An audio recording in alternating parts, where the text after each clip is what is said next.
बिस्मिल्लाहिर्रहमानिर्रहीम, अस्सलाम वालेकुम, वेरी गुड मॉर्निंग। मैं हूं माया खान और मैं हूं शाहजेब अहमद। और आज आप 1 सितंबर 2022 यानी कि नया महीना अंग्रेजी कैलेंडर के हिसाब से शुरू होता है और आज का दिन जुमेरात का है।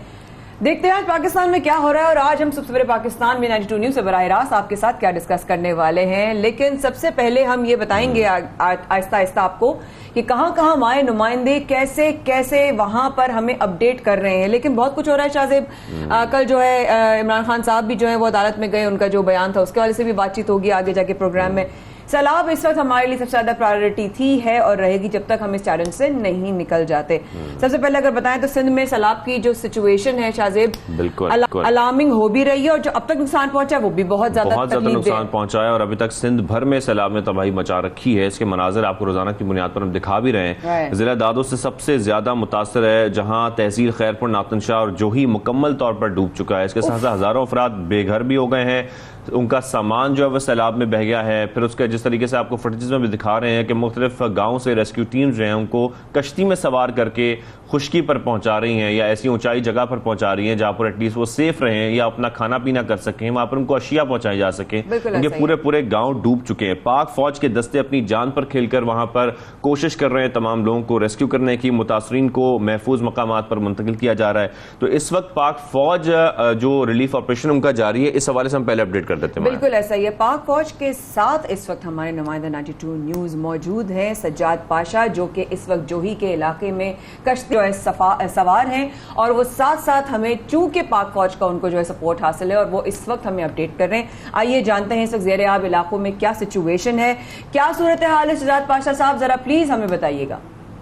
देखिए माया, शाहजेब, इस वक्त हम बजरिया कश्ती जो है वो जिला दादू की तहसील जूही की तरफ आगे जा रहे हैं। जूही जो सैलाब के पानी में मुकम्मल तौर पर डूब गया है। मैं आपको बताऊं कि यहाँ पर 400 से जायद गांव और देहात है, जिनमें मजमूई तौर पर 5 लाख से जायद की आबादी जो है वो रिहाइश पजीर थी। जैसे ही जूही डूबा तो पाक फौज के जो दस्ते हैं वो यहाँ पहुंचे, उन्होंने रेस्क्यू का काम शुरू किया और अब तक सैकड़ों अफराद को जो है वो जूही के सैलाब के पानी से जो है वो रेस्क्यू करके महफूज मकामात पर जो है वो पहुंचा दिया गया है। मैं अपने कैमरामैन को कहूंगा वो आपको दिखाए कि ये जूही शहर है। इस वक्त यहाँ पर जो है वो 20 से 25 फुट ये सैलाब का पानी जो है वो यहाँ पर जमा है। सैकड़ों देहात जो है वो ज़ेरे आब आ गए। हजारों की तादाद में मकान थे, मकानों के नामो निशान नजर नहीं आ रहे। जो यहाँ के मकीन थे वो खुद तो महफूज मुकामात पर मुंतकिल हो गए, लेकिन उनका लाखों रुपए का सामान जो है, उनका घर जो है वो सैलाब के पानी की नजर हो गया है। इस वक्त भी हम जो है वो पाक फौज के साथ है और पाक फौज के जो एहलकार है वो लोगों को रेस्क्यू करने के लिए जो है वो आगे जो जूही से आगे जो गांव है, देहात है, वहां पर जा रहे हैं, ये देखने के लिए कि कोई ऐसा शख्स, ऐसा बच्चा, ऐसी खातून तो मौजूद नहीं है जो जिनको रेस्क्यू की जरूरत हो। और इसी तरह ये अमल जो है वो तब से जारी है रेस्क्यू का जब से जूही शहर डूबा है। साहब आपने इस वक्त जो हमें दिखाया है शाहजेब, दूर दूर तक झील का मंजर पेश कर, पूरे मजार डूबे हुए नजर आ रहे हैं। सारे जितने घर हैं वहां पर वो नजर ही नहीं आ रहे कि घर गए कहाँ हैं। दरख्त तकरीबन हम देख रहे हैं कि 8 से 10 फुट पानी, जो मुझे फील हो रहा है तकरीबन पानी वहां पर इस वक्त सैलाब का वहां पर खड़ा है। अब पंजाब में भी कुछ लोग जो है मुंतजर हैं, जो जिंदा हैं, अगर जिंदा हैं तो बच जाए, अल्लाह करे। अच्छा, पहले तो आपको ढूंढना भी पड़ेगा ना कि कश्ती लेकर आप गए हैं, इतना बड़ा इलाका है, मुख्तलिफ गांव है, मुख्तलिफ जगह है वहां पर। वहां पहुंचने के बाद ये भी देखना है कि कौन से इलाकों में आपने रेस्क्यू ऑपरेशन करना है, फिर वहां पर किस तरीके से लोगों को निकालना भी है, महफूज मकाम पर मुंतकिल भी करना है। इसके साथ साथ पंजाब में भी सैलाब की तबाहकारियां जारी हैं। पंजाब में भी सैलाब की तबाहकारियां जारी हैं और इस वक्त हमें जिस तरह से चैलेंज है और हम जिस तरह सबको दिखाना चाह रहे हैं, अब यकीन माने हम भी आपके साथ उतने ही तकलीफ में आ जाते हैं जब इस तरह के मंजर देखते हैं। एक जगह हम ये भी सुन रहे हैं कि जनाब कुछ गवर्नमेंट ऑफिशियल्स वहां पर गए, उन्होंने कश्ती पे से कुछ लोग मुंतजर थे, उनकी कश्ती पे हाथ लगाया तो उन्होंने जो है झटक दिया उनका हाथ। लेकिन इस वक्त पाक फौज की आप इस तरह से एफर्ट्स देख रहे हैं, उसके हवाले से शाहजेब कह रहे हैं कि इस वक्त पंजाब में जितना बड़ा चैलेंज है हमें, वो भी तो जो है अपने आप में एक ऐसे मनाजिर जो है हमें दिखा रहा है शाहजेब कि हम हम बिल्कुल जो है ना स्पीचलेस हैं। जी बिल्कुल, आप सही कह रही हैं। सैलाब से मुतासर अफराद की बड़ी तादाद को आरजी कैंप से मुंतकिल किया जा रहा है और इसी पर अपडेट भी हमें दे रहे हैं हमारे नुमाइंदा 92 न्यूज़ हैं मोहम्मद आसिफ। उनसे हम जान लेते हैं कि पंजाब की क्या हाल है, क्योंकि सदर्न पंजाब बहुत हद तक मुतासर हुआ है। वहाँ पर लोग जो है वो भी बेघर हो गए हैं और बहुत सारे लोग ऐसे हैं जहाँ तक खाने की अशिया, खुराक नहीं पहुँच पा रही है। तो मोहम्मद आसिफ, आप हमें अपडेट कीजिएगा इस वक्त पंजाब की क्या सूरत हाल है और आप किस इलाके में मौजूद हैं? जी शाहजेब, इस वक्त मैं ये ज़िला डेरा गाजी खान की तहसील कोट चुट्ठा में मौजूद हूँ और यहाँ पर भी जो सूरत हाल है वो इसी तरह की नज़र आ रही है। हर तरफ पानी की ही पानी नज़र आ रहा है। लोगों के घर, लोगों की बस्तियाँ बिल्कुल मलियामेट हो चुकी हैं। अगर हम बात करें तहसील कोट, ये जो कोट चुट्ठा है यहाँ की, तो यहाँ पर कई बस्तियाँ ऐसी है, कई लोगों के घर ऐसे हैं जो बिल्कुल इस वक्त तबाह हो चुके हैं। लोग इंडस हाईवे पर इस वक्त बैठे हुए हैं। कल हमने तोसा के हवाले से लोगों को आगाह किया कि पहले तो कोहे सुलेमान की पहाड़ियों ने तबाह किया था, अब दरिया सिंध ने तबाही मचाई हुई है। इसी तरह कोट चुट्ठा, डेरा गाजी खान, राजनपुर और फाजिलपुर में भी यही सूरत हाल है कि बारिशों के पानी ने पहले तबाही मचाई हुई है, वो कम होने का नाम नहीं ले रही। लोगों के पास खुराक ख़त्म हो चुकी है। कल यहाँ पर मरियम नवाज जो मुस्लिम लीग नून की नायब सदर है, उन्होंने भी यहाँ का दौरा किया। कुछ बस्तियों में वो गई, कुछ लोगों से मुलाकात की, लेकिन अमदाद के हवाले से लोग मुंतज़र नज़र आए। अमदाद उन तक नहीं पहुंच रही। ना तो यहाँ पर इंतज़ाम गवर्नमेंट की तरफ से यहाँ पर अमदाद पहुंच रही है, ना ही यहाँ पर जो NGOs की जानिब से, मुखैर हजरात की जानिब से, 92 न्यूज़ फाउंडेशन की जानिब से ज़रूर यहाँ पर अमदाद पहुँच रही है, लेकिन जो अमदाद पहुंच रही है वो नाकाफ़ी नज़र आ रही है। लोग अभी भी भूख के आलम में नज़र आ रहे हैं। हमने देखा कैंपों में लोग पूरा दिन बच्चे खुराक का इंतज़ार करते रहते हैं कि कोई खुदारा यहाँ पर पहुँचे, उन तक खुराक पहुँचाए। अगर जो हाजीपुर, मीरापुर और जो फाजिलपुर के मज़ाफ़ाती इलाकों की बात करें, आज तकरीबन 17वां 18वां दिन है, उनका ज़मीनी रास्ता मुनक़ता है। अभी तक वो ज़मीनी रास्ता पानी कम होने की वजह से बहाल नहीं हो सका। लोग कश्तियों में सफ़र करते हैं। अब कश्तियों में आप 1 किलोमीटर 2 किलोमीटर सफ़र कर सकते हैं, लेकिन अगर खुराक लेकर जो 9 किलोमीटर 10 किलोमीटर जाएंगे तो खुराक, क्योंकि कश्ती जब पानी से गुजरती है तो वो पानी का कहीं ना कहीं से पानी कश्ती के अंदर दाखिल हो जाता है। एरिया दिखा सकते हैं कैमरामैन से रिक्वेस्ट करके कि हमें आसपास जहां मौजूद है इस वक्त वहां पे क्या सूरत हाल है? जी माया, देखिए आसपास मेरे यही सूरत हाल है कि ये साइड पे जो मेरी इस वक्त है, ये बिल्कुल एक तरफ तबाही का मंजर है। यहाँ पर तकरीबन ये वो एरिया है जहाँ से अब पानी तो कम हो चुका है, लेकिन यहाँ से पीछे जैसे ही हम, क्योंकि गाड़ी हमारी आगे जा नहीं सकती, पानी है, तो पानी की वजह से पानी के हम जैसे नहीं जा सकते, तो लोग भी पैदल जा सकते हैं। यहाँ पर सिर्फ पैदल का सफ़र है इससे आगे। तो मंजर यही है, यहाँ पर हर तरफ पानी है और लोगों का ज़मीनी रास्ता जैसे कि आप बता रहे हैं कि इतने दिन गुजरने के बावजूद कई जगह ऐसी है जहां पर लोग फंसे हैं, उनको निकालने के लिए रेस्क्यू ऑपरेशन कोई चल रहा है, वहां तक राशन पहुंचाने की कोशिशें की जा रही हैं कोई अभी तक? जी शाहजेब, देखिए रेस्क्यू ऑपरेशन भी जारी है, पाक फौज की जाने से इमदादी कार्रवाई भी की जा रही है, लेकिन लोगों का एक ही गिला, जो हम इतने दिनों से यहाँ पर लोग गिला करते, लोग हमसे गिला कर रहे हैं। तकरीबन आज 11वां-12वां दिन हमें यहाँ पर हो गया मौजूद और 11-12 दिनों से हमें कहीं पर डिस्ट्रिक्ट गवर्नमेंट नज़र नहीं आ रही। कहीं पर हमें कमिश्नर, DC, इसके अलावा AC, असिस्टेंट कमिश्नर, कहीं पे कोई नज़र नहीं आ रहा। 11 दिनों से हम यहाँ पर उनसे रिक्वेस्ट कर रहे हैं कि लोगों के पास पहुँचे यार, लोगों की खिदमत करें, लोगों की मुश्किलात सुने, लोगों को टेंट फ्राहम करें। अब जनूबी पंजाब में सूरत हाल ये है कि आज दर्जा हरारत 42 तक जाने का इम्कान है। अब 42 दर्जा हरारत में छोटे छोटे बच्चों को आप इंडस हाईवे पर लेकर आसमान तले गुजार रहे हैं, फिर खुराक की भी किल्लत है इस वक्त, और ऐसी मुश्किलात में जहाँ हर तरफ पानी पानी है, ना वो कहीं ट्रैवल कर सकते हैं, ना उनको किसी जगह पर मुंतकिल किया जा सकता है जब तक कि वहां पर कश्तियां ना पहुंच जाएं। और जाहिर बात है कि कितनी कश्तियां वहां पर पहुंचेंगी, मुतासरीन की तादाद बहुत ज्यादा है। अब हम आपको सिंध के बाद हमने आपको पंजाब और पंजाब के बाद आपको KPK की तरफ ले चलते हैं, जहां पर जाहिर सैलाबी सूरत हाल बहुत ही मैं कहती हूँ एक टाइम तक तो कोई राब्ता ही नहीं था। ऐसा बलूचिस्तान कोयटा से हमारा यही ताल्लुक रहा है कि बिल्कुल हम राब्ता करने की कोशिश करते रहे और हमारे कितने लोगों नुमाइंदा से या हमारे गेस्ट से हमारे पैनलिस्ट से नहीं बात हो सकी। अब हम आपको चारसदा की तरफ लेके चलते हैं जहां हमारे नुमाइंदा 92 न्यूज़ ज़ीशान का खेल हमारा इंतजार कर रहे हैं। प्लीज हमें बताएं वहां पर सिचुएशन, क्योंकि एक खानदान का एक ऐसा भी है जो कि पूरा जो है शाजिब वो पूरा फैमिली जो है वो अफेक्ट हुई है। पूरा ये कहा जा रहा है कि साथ साथ उनके 2 नन्हे बच्चे भी सैलाब की नजर हो गए हैं और इस मुतासरा खानदान के साथ ना तो किसी हुकूमती और ना ही इंतजामिया ने कोई राब्ता किया है। ज़ीशान काका खेल, आप बताइएगा आप कहां पर मौजूद हैं और इस हवाले से क्या अपडेट्स हैं आपके पास? जी बिल्कुल, इस वक्त हम चारसदा के इलाके शाहबड़ा में मौजूद है और ये इलाका सबसे ज़्यादा सैलाब से मुतासर हुआ है। यहाँ पर मैं एक ऐसे घर में मौजूद हूँ जिनका घर भी सैलाब के बायस तबाह हो गया है और इस घर के 2 नन्हे फूल जैसे बच्चे भी सैलाब में जावाक हो गए। अबू बकर और अलीना की उम्र 13 साल थी और अबू बकर की उम्र 7 साल थी। वो जो है सैलाब में जावाक हो गए और इस वक्त पूरे इलाके में गम का समा है, मातम का समा है और लोग काफ़ी ज़्यादा अफसरदा। ये उनका घर है जो सैलाब में तबाह हुआ है। यहाँ पर कीमती चीज़ें जो है तबाह हो गई है, कमरे जो थे वो गिर गए हैं और इनका जो इस्तेमाल का सामान था वो अब भी पानी में डूबा हुआ है। इस वक्त हमारे साथ इन नन्हे बच्चों का रिश्तेदार मौजूद है, उनसे जानते हैं कि थोड़ा सा बताएं कोई नुमाइंदा आया है? नहीं जी, अभी तक कोई भी नहीं आया। अब ये लोग इसलिए बैठे हुए ये बता रहे हमारे पास कोई भी नहीं आते, ये सैलाब में डूबे, सबको पता है। ये लोग क्या काम क्या करते हैं?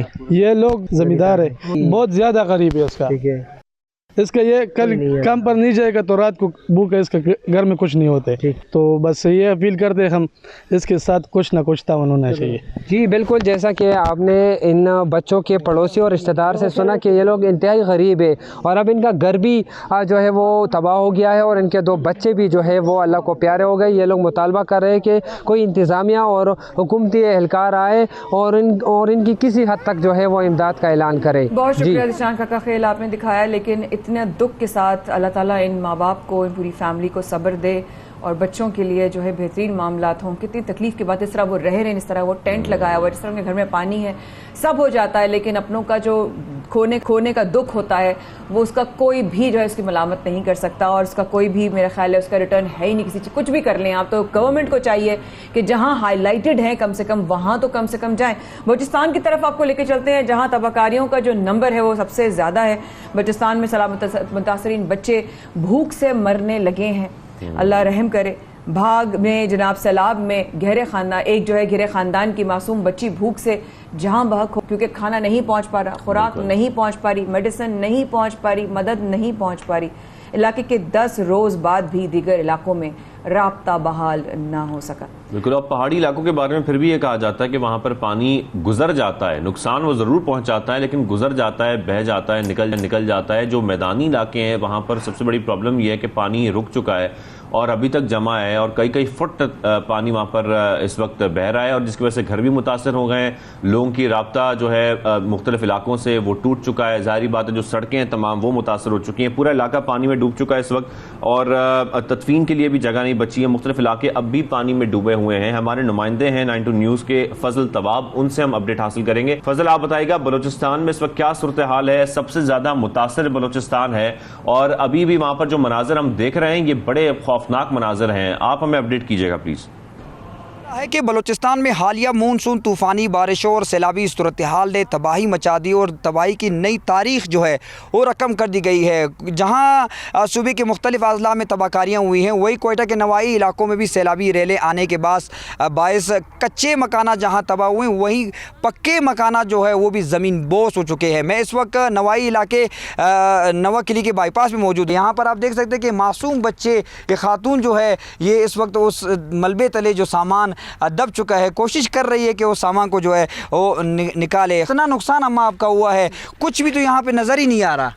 बेटा मेरे मियाँ को पेंशन हुई, हमने ये घर बनाया। मेरे 5 कमरे थे, टीवी लॉन्च था, 4 कमरों में वॉशरूम थे, मेरा बहुओं का सामान था, मेरा सब कुछ 90 लाख से ऊपर का मेरा सामान जो नुकसान है। हमारा जेवर, हमारे कपड़े तन पे पहन के जो निकले, जब पानी इन लोगों ने छोड़ा हमारे तन पे जो कपड़े थे हम पहन के अपनी जानें बचा के भागे, हमारे पास कुछ भी नहीं बचा। आप बताएं क्या सूरत हाल है? सूरत हाल तो आपके सामने है। जो हमारा घर था वो आप देख सकते हैं कि कचरे का ढेर बन चुका है। तकरीबन इसको एक 5 दिन गुजर गए हैं कि कोई भी इमदाद के लिए, किसी के खाने के लिए भी नहीं आया कि आपने कुछ खाया है या कुछ नहीं खाया। सुबह से हम यहाँ पे भूखे बैठे हुए हैं। आगे चलते हैं, आगे भी इसी तरह की सूरत हाल है। इससे गंभीर सूरत हाल है कि ऐसे मकानात भी हमें देखने को मिले कि वो बिल्कुल सफ़े अस्ती से मिट चुके हैं। नवाई इलाके, मगरबी मशरकी बाईपास, ख़ास तौर पर नवा किली बाईपास में जो है तबाहकारियाँ हुई हैं। ये घर जो है ये आधा जो है मुकम्मल तौर पर गिर चुका है और आधा बच चुका है, वो भी गिरने का जो है वो खदशा पैदा हो चुका है। इस घर की एक मालिक है ये, और अम्मा उनसे पूछते हैं, ये बताएं अम्मा कि इस घर में कितने कमरे थे और किस कदर नुकसान हुआ है, क्या कहेंगी? 3 कमरे, बैठक, बर्ची खाना, अगे सेन फिर ते उत्ते भी द्वार 4 द्वारी गया, सारा घर ही गिर गया, सामान भी सारा थल्ले ही चले गया, कोई चीज़ नहीं बची साड़ी।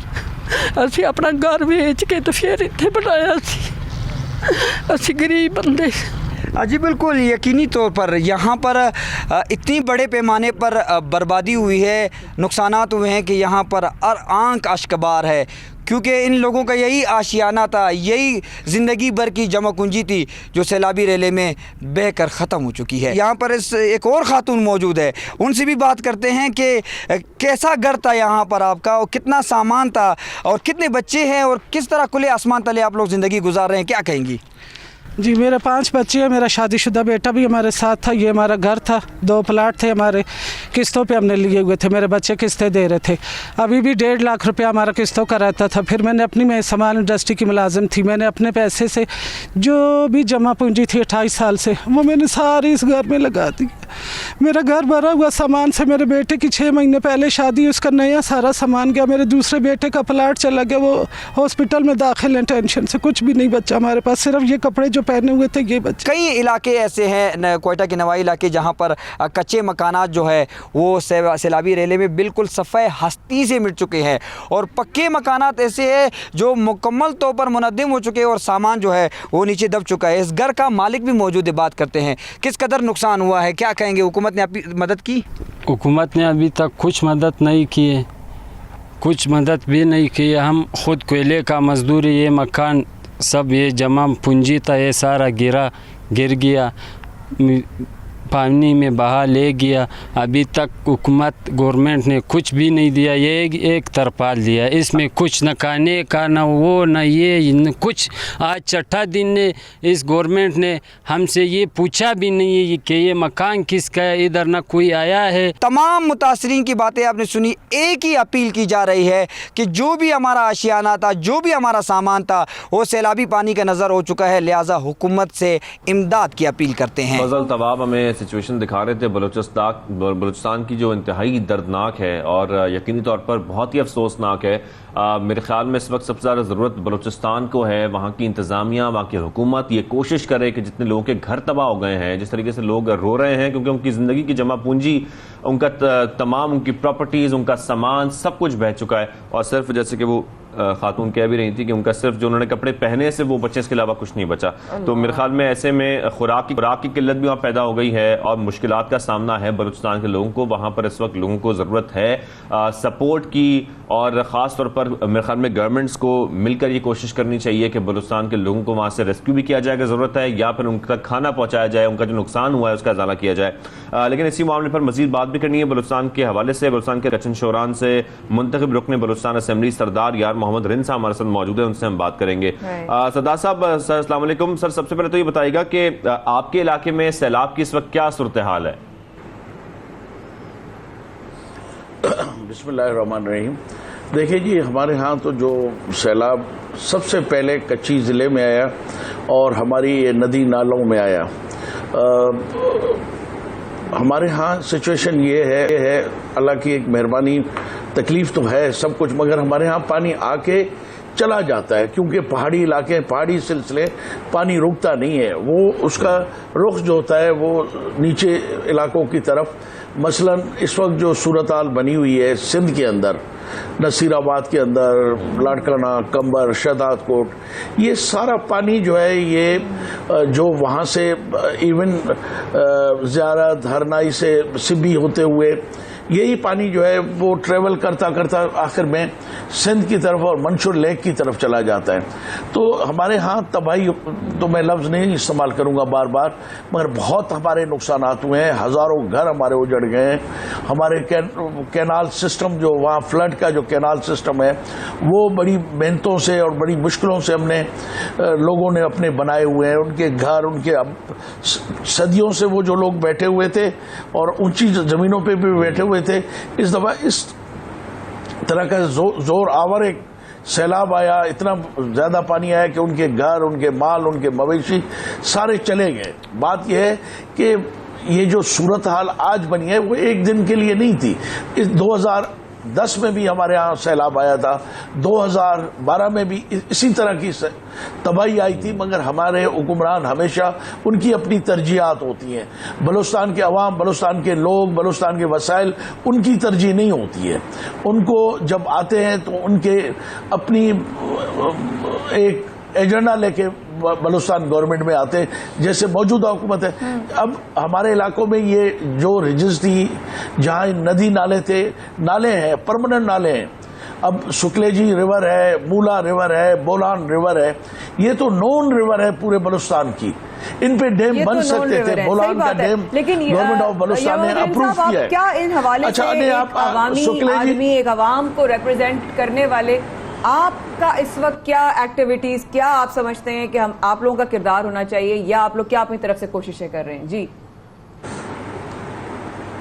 देखिए, हमारा किरदार तो ये होना चाहिए था कि यह है उस वक्त जब सैलाब आया, मेरा पूरा खानदान, आपके खुद नुमाइंदे गए वहां पे, उनके लोगों के साथ बैठे। हम क्या कर सकते थे? हम उनको रेस्क्यू कर सकते हैं। हमने उनको जो इनिशियली उनको मदद चाहिए थी वो हमने दी, मेडिकल किया, वहां से डिप्टी कमिश्नर साहब और दूसरे लोगों को हमने बुलाया, मगर वो भी हमने तो डिप्टी कमिश्नर हमारे कच्ची है, वो गरीब फुटबॉल बने हुए हैं, इनके पास कुछ है नहीं। हम उनको प्रेशराइज करते हैं, लोग प्रेशराइज करते हैं कि रेस्क्यू करें लोगों को और लोगों की हेल्प करें, मगर बदकिस्मती से वो कुछ कर नहीं पा रहे हैं। उधर से गवर्नमेंट उनको कुछ दे नहीं रहे, इधर से पब्लिक का और हमारा प्रेशर है उनके ऊपर। कभी वो वहां भागते, कोई वहां भागते। बड़ा अच्छा जोक मुझे या आ रहा है, मगर पब्लिक के सामने वो मैं नहीं बता सकता। वो बंदर वाला मिसाल है। उसने कहा, देखे मैं क्या कर रहा हूं उसको छोड़े, मगर देखे मैं कितनी फुर्तियां दिखा रहा हूं। वो यही है कि गरीब वो हमारी वजह से, गवर्नमेंट के प्रेशर की वजह से कभी एक तरफ भागते, कभी दूसरी तरफ, मगर उनको रिसोर्सेज वहां मुहैया नहीं किए जाते। अब सुकलेजी जो डैम है, इस पे 10 करोड़ फेडरल गवर्नमेंट लगा चुकी है इसके सर्वे के लिए, मगर इस दफा भी हमने बहुत एफर्ट किया, मगर 10 साल से हर साल वो हाईलाइट होता है, मगर उसके लिए एलोकेशन सबके सामने। देखिए मेरी बात सुनिए, ये जरूर बताइएगा कि अरकान असेंबली के साथ बैठकर आपकी कोई मीटिंग हुई है, कोई इस बात पर आप लोग मुत्तफिक हुए हैं कि किस तरीके से हैंडल करनी है सिचुएशन, किस तरीके से इलाकों को वहां पर लोगों को रेस्क्यू करवाना है, वहां तक रिलीफ पहुंचाना है, और फिर जारी बात है मेरे ख्याल में इस वक्त तमाम लोगों को मिलकर, तमाम अरकान असेंबली को मिलकर, तमाम लीडरान को मिलकर काम करना है। तो ऐसे में आप लोग कोई प्लानिंग बना रहे हैं, कोई स्ट्रेटेजी बना रहे हैं इस हवाले से? देखिए, जहां तक ताल्लुक है, आपकी खुद टीमें वहां जा चुकी हैं। मैं अपने कोयटा में था जब ये फ्लड्स आए, मेरा वहां से 10 किलोमीटर भी इलाका नहीं है, मैं वहां नहीं जा सका, नहीं पहुंच सका। सारे रोड, रास्ते, इवन मैंने यहां तक इतनी बड़ी होने के बावजूद मैंने कोशिश की कि अगर मैं बाइक्स पे भी जाके अपने इलाके में वहां से क्रॉस करके अपने इलाके में चला जाऊं, मैं नहीं जा सका। तो मजबूरन आपने अगर इंडिविजुअली पहुंच पा रहे, मैं यही तो आपसे सवाल कर रहा हूं कि आपने दीगर अरकान असेंबली के साथ ये बैठकर स्ट्रेटजी को तैयार किए कि हुकूमती वसाइल इस्तेमाल किए जाएं, कश्तियों का इस्तेमाल किया जाए। जाहिर बात है वहां पर बाइक पे तो नहीं जाया जा सकता। मैं अर्ज करूं आपको, ये आपके स्टूडियो में बैठ के ये सवाल करना बहुत आसान है। इस वक्त हर कोई, बलूचिस्तान इज 43% ऑफ पाकिस्तान। हमारे रास्ते, हमारे रोड, एक असेंबली का मेंबर उसका हल्का दूसरे से 300 किलोमीटर दूर होता है। ये पॉसिबल नहीं है। ये जैसे फ्लड खत्म होगा, असेंबली का सेशन होगा, हम कोशिश करेंगे, मगर हमें यकीन है कि जो हमारे हुक्मरान हैं इस वक्त उनको कोई इस आवाम की इसकी कुछ नहीं होगा। अलबत्ता आप देखेंगे कि इस फ्लड में जो स्कैंडल्स आएंगे, सर हम यहाँ पर स्टूडियो में बैठ के हमारी तमाम जो टीम्स है ना वो आपके इन्हीं बलूचिस्तान के इलाकों में ही हैं, कश्तियों पर सफर कर रही हैं, मुख्तलिफ इलाकों तक पहुंचते हैं, हमें अपडेट देते हैं, हमारे तमाम नुमाइंदगान इस वक्त फील्ड में। तो ऐसी बात तो नहीं कि हम सिर्फ स्टूडियो में बैठ के बातें कर रहे हैं। दूसरी बात सर ये, जैसा कि आप जिक्र कर रहे हैं कि अगर उन इलाकों में इंडिविजुअली नहीं जाया जा सकता तो इस वक्त क्या कोशिश की जा रही है? मेरा बार बार आपसे एक ही सवाल है कि कोई प्लानिंग की जा रही है कि वहां तक कोई खुराक की जो किल्लत पैदा हो गई है वहां तक खुराक पहुंचाई जाए, कश्तियों पर पहुंचाई जाए, हुकूमती जो वसाइल है सर उनको इस्तेमाल किया जाए? मगर हुकूमत करने के लिए तैयार नहीं है। न वहां फेडरल गवर्नमेंट हमें नजर आ रही है, न प्रोविंशियल गवर्नमेंट हमें नजर आ रही है। मैंने आपको कहा ना कि चंद थैले राशन के या कुछ कोई 50-100 टेंट, हजारों लोग, लाखों लोग बेघर हो गए। अब उसके लिए अगर 50-100 आपने जाके टेंट दे दिए, उससे रेस्क्यू तो नहीं हो जाएगा। उनकी बच्चों की भूख, उनके औरतों और बच्चे जो मैदानों में और दरख्तों के साए में पड़े हुए, क्या उनके बच्चों का पेट पलेगा? नहीं। और इस वक्त हुक्मरान कहाँ हैं? इस वक्त हमारे चीफ मिनिस्टर कहाँ हैं? मेरे हल्के से कोयटा से प्राइम मिनिस्टर साहब चल के जलमक्सी गए, बहुत अच्छा किया उन्होंने। मगर ये 200 किलोमीटर इलाका जो तबाह हुआ है, उनको कोई मेहरबानी करके देख लेते, हमसे राब्ता कर लेते। मगर क्योंकि हम अपोजिशन में बैठे हुए हैं, हम गवर्नमेंट के अगेंस्ट है, हमारी वजह से हमारे इलाकों को भी नजरअंदाज किया जा रहा है। अल्लाह ताला आसानी के मामला फरमाए। हमारे साथ सरदार यार मोहम्मद साहब मौजूद थे बलूचिस्तान के रुकन असम्बली। लेकिन सरदार मोहम्मद साहब बहुत शुक्रिया आप आए कि आपने कहा कि हमारा बड़ा आसान है ये कहना। आप यकीन करें कि ये हमारा फ़र्ज़ है कि हम यहाँ पर अपने फ़राइज़ की अदायगी करें। दूसरी बात यह है कि हर बंदा अगर वहाँ पहुँच जाएगा तो ख़बर कौन देगा, अपडेट कौन देगा, असली और हकीकत से आगाह कौन करेगा? तो ये कहना भी बहुत आसान है कि आप वहाँ बैठे हैं और आपका बोलना आसान है। इस वक्फे के बाद हमारे साथ रहेगा। Will be right back.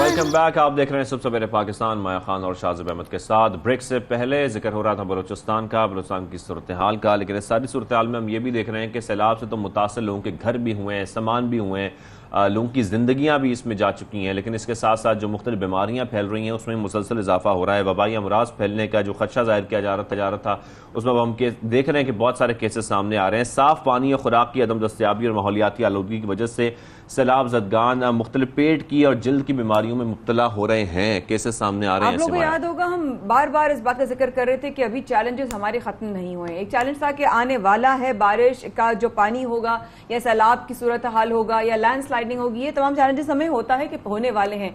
लेकिन ये जो चैलेंज है ना कि अब उसके आफ्टर इफेक्ट्स क्या होंगे, उसके कॉन्सिक्वेंसेस क्या होंगे, या उसके खत्म होने के बाद का जो मरहला है वो सबसे बड़ा है और वो है हमारा रिकवर करने का। रिहैबिलिटेशन एक अलग फेज है, लेकिन रिकवरी जो है ना हमारी, अब उस फेज में हम बीमारियों का हम सामना करेंगे। हम मुख्तलिफ किस्म की जल्दी अमराज का, इस तरह शाहज़ेब ने जिक्र किया। शाहज़ेब अल्लाह माफ करे, स्पेशलिस्ट हमें बताया कि स्किन में किस तरह फंगस हो सकता है, फंगल इन्फेक्शन हो सकते हैं, वायरस और हो सकते हैं, पेट की जो बीमारी है वो हो सकती है, उनके साफ पानी है ही नहीं, मिल ही नहीं रहा। बिल्कुल ऐसा ही। और इसी मामले पर बात करने के लिए मैं ज्वाइन किया है public health expert doctor Tahira, उनसे हम बात करेंगे। डॉक्टर ताहिरा कैसी हैं आप? उम्मीद है खैरियत से होंगी, ठीक ठाक हैं।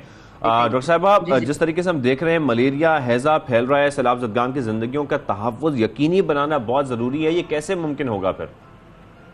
जी, सबसे पहले तो देखिए, जब हम कहते हैं ना डायरिया फैल रहा है, हैजा फैल रहा है और वाटर बोर्न डिजीजेस हैं, मतलब पानी से फैलने वाली सारी बीमारियां, इसमें कॉलरा है, टाइफॉइड है, आपका गैस्ट्रोएंटराइटिस, डिफरेंट किस्म की पेट की बीमारियां भी है, इंक्लूडिंग पोलियो वगैरह भी इसी रूट से फैलता है। तो जो सैनिटेशन होती है ना, मतलब जो आपका फुजला है, जहाँ पे आप बाथरूम जा रहे हैं और जो पीने का पानी है, उसकी मिक्सिंग से सबसे ज्यादा प्रॉब्लम होती है। तो गवर्नमेंट लेवल पे और बाकी स्टेट लेवल पे तो हमने अच्छे ड्रेनेज का इंतजाम करना है कि ड्रेनेज सिस्टम और आपके पीने का पानी का सिस्टम सेपरेट हो। अब हम इंडिविजुअल बेसिस पे ये कर सकते हैं कि जितने लोग भी डोनेट भी कर रहे हैं वो आयोडीन टिंक्चर आयोडीन होती है या क्लोरीन की वाटर प्यूरिफिकेशन टैबलेट्स होती है, वो जरूर फराहम करें कि लोग अपने स्टोरेज वाटर के अंदर जो है वो प्यूरिफिकेशन टैबलेट या क्लोरीन, हल्का सा जो ब्लीच होता है नॉन सेंटेड वाला, ज्यादा नहीं बिल्कुल डालना, वो तो पॉइजनस हो सकता है, थोड़ा सा फॉर प्यूरिफिकेशन, या फिर उबालने का कोई मैकेनिज्म अवेलेबल हो कि सबसे पहले पानी को उबालें और उसके बाद पिए। जो आप वाटर या पानी डोनेट भी करें ना, प्लीज कोशिश करें कि प्लास्टिक की बॉटल्स में मत डोनेट करें। आप वाटर प्यूरिफिकेशन प्लांट्स अगर डोनेट कर सकते हैं 4-5 लोग मिलकर, तो वो ज्यादा लॉन्ग सस्टेनिंग भी है और फिर ज्यादा बेहतर भी है, क्योंकि प्लास्टिक की बोतलें मजीद गंद जो है वो पैदा करेंगी ना, बहुत ज्यादा पोल्यूशन करेंगी, जिसकी वजह से ही ये सारा कुछ हुआ है। दूसरे नंबर पे जब किसी को अगर डायरिया हो ही जाता है, एक तो बहुत मेक श्योर करना है कि वाटर की स्टोरेज और प्यूरिफिकेशन सही हो। फिर अगर किसी को डायरिया हो जाए तो साहिबा, इस सारी सूरत में हम जो खास तौर पर सैलाब की जो सूरत देख रहे हैं, जहां पर खुराक पहुंचाना बहुत मुश्किल हो चुका है, ऐसे में पानी को साफ करना तो बिल्कुल पॉसिबल ही नहीं है। वहां पर जो सिचुएशन देख रहे हैं, वहां पर उनके पास ना लकड़ियां मौजूद हैं कि वो पानी उबाल सकें, ना पानी को प्योरीफाई किया जा सकता है, तो फिर आपके ख्याल में किस तरीके से कैसे मैनेज किया जाए? जी, वो क्लोरीन होती है, टिंचर आयोडीन होती है, या वाटर प्यूरिफिकेशन टैबलेट होती है। मैं वही आपको कह रही थी कि जो भी वाटर की चीज है उसके अंदर वो पहले डाल दी जाए और फिर उसको इस्तेमाल किया जाए। एक तो ये हो। दूसरे नंबर पे जैसे अगर जो माएँ बच्चों को दूध पिला सकती है वो अपना दूध ही पिलाएं, वो दूसरा ना पिलाएं। फिर आपका आ जाता है कि एक दफा डायरिया हो गया तो उसे कैसे कंट्रोल करना है, उसमें भी बहुत ज्यादा उनको ORS देने की जरूरत है। तो ORS के सैशे बने हुए या टिन या कैन, वाटरप्रूफ कैन या टिन के अंदर बने हुए ड्रिंक्स जो होती है ना, वो आपने उनको प्रोवाइड करनी पड़ेगी। अब हम कुछ कर, इसका और कोई हल नहीं है एक्चुअली, लेकिन इन द लॉन्ग रन सिर्फ यही वाटर प्यूरिफिकेशन का ये तरीका। ORS के साशे साथ भिजवाने बहुत जरूरी है वैसे वहां पर। ये बहुत देखे ना, अब इस तरह की चीजें हमें तो फिर भी तजुर्बा है कुछ ना कुछ, क्योंकि जाहिर है पेट की इस तरह बीमारी आ रही है। आपने कहा कि ORS या नमक शक्कर ही हम भिजवा दें साथ साथ, कि वो जो भी उनको पानी मिले, क्योंकि मसला ये रहा कि उनको जो बेसिक अब पानी है ना वो उन्हीं जगहों पे मिल रहा है जहां पर गाड़ियों की पहुंच है, जहां रेस्क्यू ऑपरेशंस या हमारे जो डोनेशंस लेके जाने वाले इदारे वहां जहां पहुंच सकते हैं। अभी तो उनके तक पहुंचने भी बहुत दूर है और वो रास्ता भी अभी इस वक्त चैलेंज का ये जो सामने डॉक्टर साहब, अगर ये जो बीमारियां पेट की आ रही हैं उसकी जरा आप निशानदही थोड़ी कर सकती हैं कि क्या हो सकता है? वॉमिटिंग है, मोशंस हैं, दोनों हैं, पेट की दर्दें इस वक्त जो है हमने अनफॉर्चुनेटली अमवात भी देखी हैं और इसमें बच्चों की भी जो है कुछ नंबर्स ऑफ डेथ्स हैं। देखिए, आपका फौरन जो है वाटरी डायरिया हो जाता है, मतलब पेचिश शुरू हो जाती है, पानी जैसा निकलना शुरू हो जाता है आपकी फुजला में, बॉडी में, साथ साथ आपको पतली भी होती है, उल्टी भी आती है। और बच्चे जो हैं उनकी तो स्किन भी और बड़ों की भी बहुत ज्यादा ड्राई हो जाती है। उठाने से बिल्कुल आपको ये लूज सी फील हो जाएगी। यहाँ पे जो डिप्रेशन सा बच्चों का होता है वो बिल्कुल सिंक इन हो जाता है, टोटली आप डिहाइड्रेट हो जाते हैं। अब इसका हल यही है कि सबसे पहले आपने ज्यादा से ज्यादा उनको ORS देके पानी को रिप्लेनिश करना है। साथ आप जो है प्रोबायोटिक, जो जर्मिना के वायल नहीं मिलते, वो प्रोबायोटिक के वायल जरूर भिजवा दें ताकि वो लोग जितना हो सकता है उस वायल को भी पी लें। साथ स्पेक्टा सैशे वगैरह होते हैं, वो आप उसको घोल के भी पानी में पिला सकते हैं ताकि उनका एटलीस्ट डायरिया कंट्रोल हो जाए। या फिर फ्लैजिल जो मेट्रोनिडाजोल होती है, metronidazole anti protozoal, anti parasitic, हर तरह की उसमें काम आ जाएगी, वो आपको दी जा सकती है। और वो ओवरऑल अगर खा लेंगे तो कोई मेडिसिन नहीं डॉक्टर साहब, उनको प्रोबायोटिक्स या उनको इस तरह की चीजें हो जिससे उनकी गुड जर्म्स जाएं और वो जो बैड जर्म्स है उनके वो जाके उनको किल करें। Is that right? जी एग्जैक्टली। एक तो वो करने की जरूरत है। फिर दूसरी और बहुत सारे प्रॉब्लम्स हैं, जैसे मलेरिया और डेंगू वगैरह फैलेगा क्योंकि बहुत ज्यादा मच्छर हो जाएंगे, और उन मच्छरों के लिए भी बड़ा ही जरूरी है कि जैसे DEET होता है ना, DEET मस्किटो रिपेलेंट होता है, वो उनको भिजवाया जाए कि वो अपनी पूरी स्किन पे लगा दे। या फिर ये सिंपल जो प्रेमेथ्रिन लोशन है जो कि आपका स्केबीज में भी हम देते होते हैं और बड़ी इजीली अवेलेबल है, वो भी अगर वो लगा लेते हैं तो एटलीस्ट मस्किटो को रिपेल करने में काफी हद तक जो है उसकी मदद की जा सकती है। अभी इस वक्त इनके लिए जैसे अगर डॉक्टर साहब, एक अहम सवाल, हुकूमत को इस वक्त क्या करना चाहिए, या तमाम वो जो NGOs है जो इस वक्त फंड्स लेकर जा रहे हैं, क्या वो उसमें ORS की भी जो है रिक्वायरमेंट डाल सकते हैं, या ऐसी कोई चीज की रिक्वायरमेंट डाल सकते हैं जो आप समझती हैं कि उन तक इमदाद में पहुंच जानी चाहिए? जी देखिए, मेरा ख्याल है कि ये जो इंडिविजुअल हम डोनेट कर रहे हैं वो तो हम ये सब कर रहे हैं, लेकिन हुकूमती लेवल पे या बड़े लोग अगर कर सकते हैं तो वो पूरे वाटर प्यूरिफिकेशन प्लांट्स को जरूर वो करें। वो ऐसे वाटर टैंक्स या वाटर प्लांट्स को वहां पे रख दें, क्योंकि देखिए ये आज के ये 1-2 दिन की बात नहीं है, ये अभी एक सस्टेनेबल वो करना है। या फिर सेप्टिक टैंक्स बनाए। सेप्टिक टैंक का मतलब होता है कि जहाँ कोई भी बाथरूम जा रहा है उस वाटर को साफ करना, क्योंकि देखिए अभी डायरिया होगा, जो कुछ निकलेगा वो फिर पानी पीने के पानी से मिक्स होगा, फिर अंदर जाएगा, तो उसको तो एक विशियस साइकिल बन जाएगा ना। हमें थोड़ा सा लॉन्ग टर्म भी सोचना। हेलो, अल्लाह रहम करे। बिल्कुल हमें लॉन्ग टर्म सोचना है। डॉक्टर साहब आपने बड़ी सही निशानदेही की है इन तमाम बातों की, बड़ी इंपॉर्टेंट है ये तमाम चीज़ें, और मेरे ख्याल में हुकूमत को इस बारे में सोचना चाहिए कि जिस तरीके से वहाँ से लोगों को मुंतकिल किया जा रहा है, तो खाने के साथ साथ, खुराक के साथ साथ ये तमाम अशिया भी पहुँचाई जाएँ। जिस तरह डॉक्टर साहबा जिक्र कर रही हैं, ORS का, स्पेक्टा का, ये वो चीज़ें बड़ी सिंपल सी जो अगर पहुँचा दी जाएँ तो एटलीस्ट उनको मुख्तलिफ बीमारियों से बचाया जा सकता है। डॉक्टर साहबा थैंक यू वेरी मच, आपने शो में ज्वाइन किया और ये तमाम चीज़ें हाईलाइट की जो कि बड़ी इंपॉर्टेंट है इस हवाले से। इसके साथ हम ये भी देख रहे हैं सैलाब मुतासरीन के हवाले से कि समाजी इदारे सैलाब मुतासरीन की मदद के लिए काम मुसलसल कर रहे हैं। मुख्तलिफ समाजी इदारे जो इस वक्त अपनी भरपूर कोशिश कर रहे हैं कि उनकी जिंदगियां बचाई जा सकें, उनके जो घर तबाह हुए हैं उसकी बहाली मुमकिन बनाई जा सके, और इस कार्य खैर में समाजी इदारों को आवाम की मुकम्मल सपोर्ट की जरूरत है। ऐसे में माया बिल्कुल ऐसा ही है, क्योंकि देखिए इस वक्त हम लोगों का पहुंचना जरूरी नहीं है। हमें इंडिविजुअली हम पहुंच जाए, हम परेशान हैं, हम उल्टा जाके और प्रॉब्लम शायद इकट्ठी कर सकते हैं या प्रॉब्लम्स में इजाफा बन सकते हैं। अगर आप प्रॉपर्ली इक्विप्ड नहीं है तो आप नहीं है, और हम हैं भी नहीं। Let's be realistic here. हम नहीं है, हमें पता है कि वहां पर मच्छर कीड़े हैं, हमें किसी एक मच्छर ने काट दिया, हम बैठ जाएंगे वहां पर कि हमें मच्छरों ने काट लिया। हमें पानी लग गया, हम कहेंगे ओहो यहाँ पे इचिंग शुरू हो गई, अब तो भागो यहाँ से। आप उल्टा वहां पर पहुंचने वाले लोगों की मुश्किलात में इजाफा करेंगे। तो आप क्या कर सकते हैं? वो समाजी इदारे जो इस वक्त मेरे और आपकी पहुंच के अंदर है, वो इलाका आपकी पहुंच से दूर है, वो लोग आपके पहुंच से दूर है, आपका जाना नामुमकिन के करीब है, लेकिन ये तमाम इदारे जो इस वक्त ये इस कार्य खैर में लगे हुए हैं, किस तरीके से यहाँ इमदाद लेकर मुस्तहिकीन तक पहुंचा सकें, इनका साथ देने की जरूरत है। बिल्कुल, मिशन निसार किस तरह काम कर रहा है इस पर बात करने के लिए मैं ज्वाइन किया है एग्जीक्यूटिव डायरेक्टर निसार आयशा जाहिद साहब ने, उनसे हम बात करेंगे। आयशा साहब आपको खुशामदीद कहेंगे सबसे पहले पाकिस्तान में। अस्सलाम वालेकुम, कैसी हैं आप? जी वालेकुम अस्सलाम, मैं बिल्कुल ठीक हूँ। Thank you very much Ayesha साहबा, आपने मैं ज्वाइन किया। आयशा साहबा सबसे पहले तो बताइएगा सैलाब मुतासरीन की मुश्किलात कम करने के लिए खास तौर पर आप लोग किस तरीके से काम कर रहे हैं और क्या काम कर रहे हैं?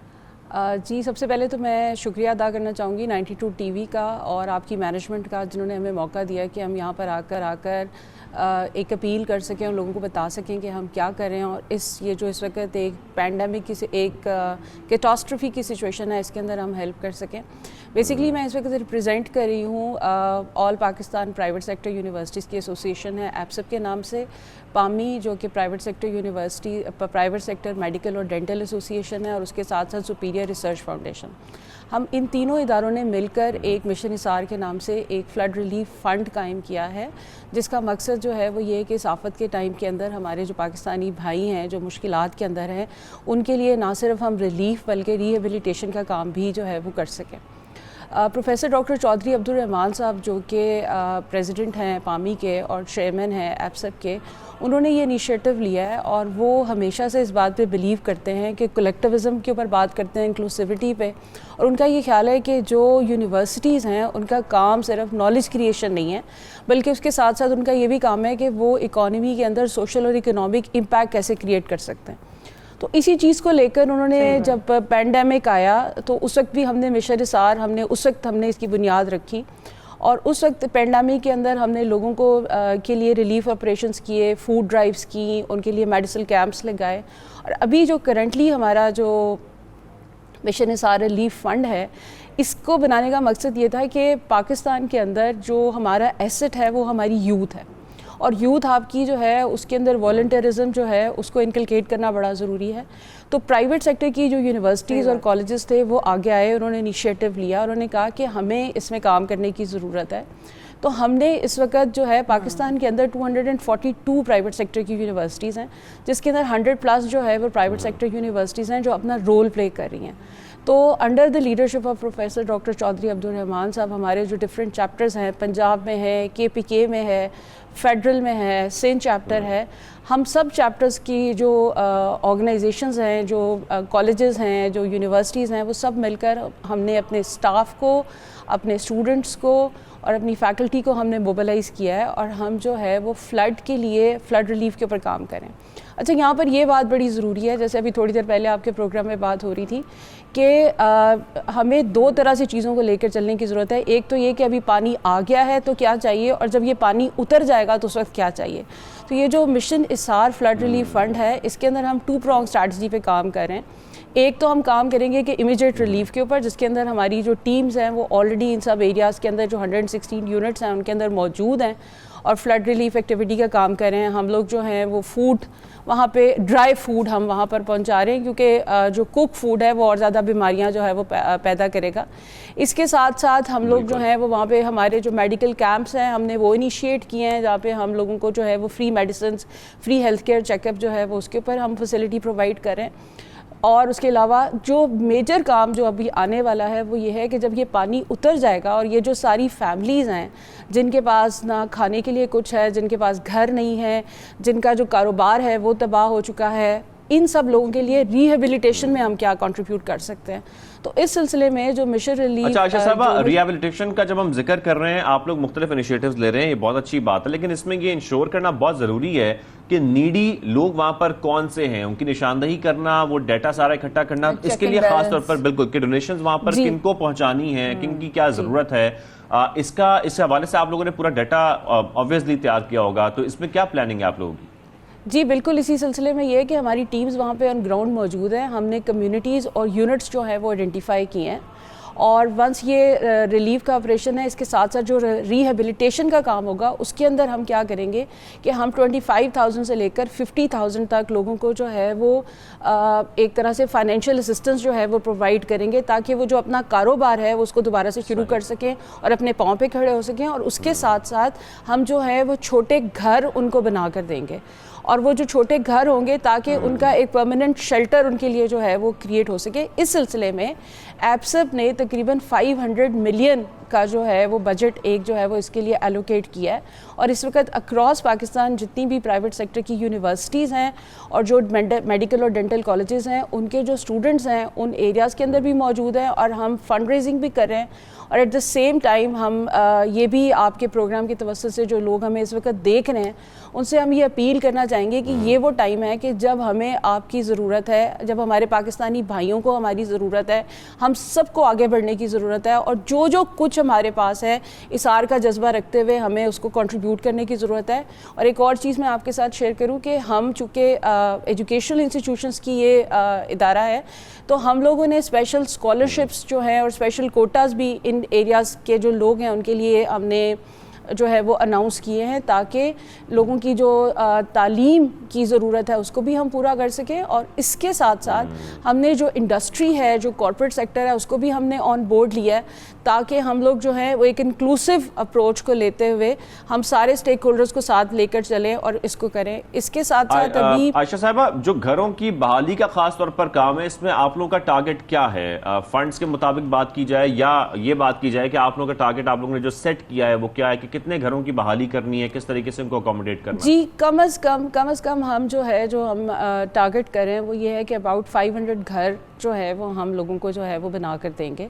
और हमने जो है वो डिफरेंट, और हमने इसको इस तरह से देखे कि हम डिफरेंट जो यूनिट्स हैं उनको हम पूरी तरह से अडाप्ट करेंगे, जिसके अंदर हम उनको मेडिकल फैसिलिटी भी प्रोवाइड करेंगे, उनके लिए जो वहाँ पे जो लोग हैं उनको कारोबार के लिए हम फंड्स भी देंगे, उनको घर भी बना के देंगे, और वहाँ के जो लोग हैं उनकी जो एजुकेशनल रिक्वायरमेंट है उसको भी हम पूरा कर रहे होंगे। राइट, ये सिचुएशन जो आप कह रही है कि हम इनको सिचुएट करेंगे, इन 500 घरों की, आशा साहिबा इनको कहाँ पे सिचुएट करने का प्लान है? क्या उसी जमीन पर जहाँ पर अभी वो ऑब्वियसली उनके पास जगह नहीं है, या आपको एक नई जगह उनके लिए जो है बनाना चाह रहे हैं? बिकॉज अभी ये हम तो अब समझे जो हो गया वो हो गया, हम अगले साल के लिए कितने प्रिपेयर हैं, ये एक बहुत बड़ा सवाल है अब तो। हाँ जी बिल्कुल, इसके ऊपर भी जो है वो हमारी टीम्स जो है वो काम कर रही हैं, क्योंकि बहुत सारे घर तो ऐसी जगहों पे बने हुए थे जो कि एक तरह से कन्फिस्केटेड थी, जो कि उस तरह से लीगल नहीं थी। तो हम ये भी आइडेंटिफाई करें कि कौन कौन से एरियाज़ हैं जो कि फ्यूचर में जिनके ऊपर फ्लड का इफेक्ट जो है वो कम हो सकता है, और वहाँ पर उनको जो है वो हम फैसिलिटेट कर रहे होंगे उनका घर बनाने के लिए। क्योंकि अगर आप वहीं बना देंगे जहां पर ऑब्वियसली उनको नहीं बनाना चाहिए था, या चले अनफॉर्चुनेट रीजंस की वजह से उनका घर वहां पर था, क्योंकि अगर वहीं बना देंगे तो नेक्स्ट ईयर फिर हम वहीं खड़े होंगे, वहीं पर फिर आपके फंड्स वहीं मेहनत जो है वही मैन पावर लगनी है दोबारा से। तो हम उसके लिए कितने प्रिपेयर हैं? उसके लिए मैंने जैसे आपको बताया कि हमारी टीम्स जो हैं वो ऑलरेडी ऑन ग्राउंड हैं, हम सर्वेज भी कर रहे हैं और हम ये भी देख रहे हैं कि कौन कौन से ऐसे एरियाज़ हैं जहाँ पे घर बना के दिए जा सकते हैं, प्लस जो डिफरेंट सोसाइटीज़ हैं वो भी हमारे साथ ऑन बोर्ड हैं कि किस तरह से हम जो है वो लोगों को डोनेट कर सकते हैं। तो इसमें सब लोगों को अपना जो है वो रोल प्ले करने की ज़रूरत है और सबको कंट्रीब्यूट करने की ज़रूरत है। तो हम जो हाउसिंग सोसाइटीज़ हैं हम लोगों उनके साथ भी बात कर रहे हैं, हम गवर्नमेंट के साथ भी बात कर रहे हैं और हम उस इलाके का जो सर्वे है वो भी कर रहे हैं और हम देख रहे हैं कि कौन से ऐसे लोकेशंस हैं जहाँ पर घर बना के दिया जा सकता है जो फ्यूचर में किसी क्लैमिटी का शिकार ना हो। और सर्वे बहुत इंपॉर्टेंट है इस वक्त, ताकि एटलीस्ट डाटा होगा तभी इस तरीके से उनको ये रिलीफ दिया जा सकता है। आयशा साहिबा, इस वक्त हम देख रहे हैं कि पूरा मुल्क ये कोशिश कर रहा है कि फंड्स दिए जाएं, मुख्तलिफ इदारों को, समाजी इदारों को फंड्स दे रहे हैं। ऐसे में जब हम खास तौर पर यूनिवर्सिटीज़ की बात करते हैं, मुख्तलिफ स्टूडेंट्स की बात करते हैं, आपने कितना इस वक्त उनके अंदर स्पिरिट देखा, यूथ के अंदर, टीचर्स के अंदर, हमारे खास तौर पर स्टूडेंट्स के अंदर, कि वो कितना आगे बढ़ चढ़ कर कोशिश कर रहे हैं तमाम लोगों की, चाहे वो बलूचिस्तान में बसते हैं, सिंध में हैं या सदर्न पंजाब में हैं, उनकी मदद की जाए? जी बिल्कुल, इसके अंदर हमने ये देखा है कि हमारी जो यूथ है उसने बहुत अच्छा रिस्पांस किया। आपको मैं सिर्फ एक एग्जांपल देती हूँ।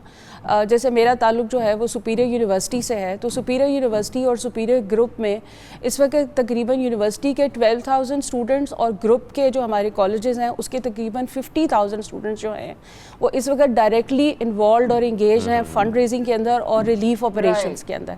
और 5 करोड़ रुपीस का फंड सिर्फ सुपीरियर ने जो है और आपने आकर जो है सार मिशन की तरफ से हमारे साथ अपनी डिटेल्स शेयर की हैं। एंड रियली होप कि आप जो काम करें वो एक ऐसा काम हो। तमाम एनजीओज़ के लिए दुआ है कि जो भी वो काम करें हम आगे के लिए, आगे की जो हमारी पेंडेमिक सिचुएशन है, चैलेंजेस है, उसका सामना कर सकें।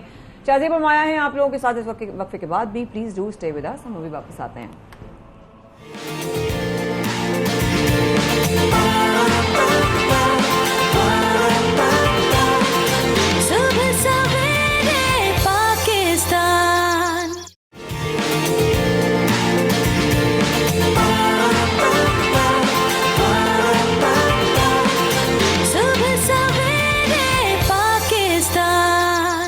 सबसे पाकिस्तान में शाज़ेब और माया के साथ रहने का बहुत शुक्रिया। उम्मीद है आप हमारे साथ होंगे। और इस वक्त 92 बराह रास्त इस वक्त आपको आज जो अभी सेगमेंट है ये कोई आउट ऑफ द बॉक्स जो है वो इस वक्त सिचुएशन से बाहर का सेगमेंट नहीं है, ये बहुत ही इंटर रिलेटेड है, बहुत अरसे से बहुत रेलेवेंट है लॉन्ग टर्म के लिए, वेरी वेरी रेलेवेंट इंडीड। हमारी पैनलिस्ट जो अभी इस प्रोग्राम में, इस सेगमेंट में हमारे साथ होंगी ना, वो गाहे बगाहे इस प्रोग्राम का हिस्सा बनती रही है। उन्होंने बार बार इस बात की निशानदेही की है, इसी बारे में आवाज उठाई है, लेकिन उसके बावजूद कोई बहुत बड़ा स्टेप लेना हमें नहीं नजर आता।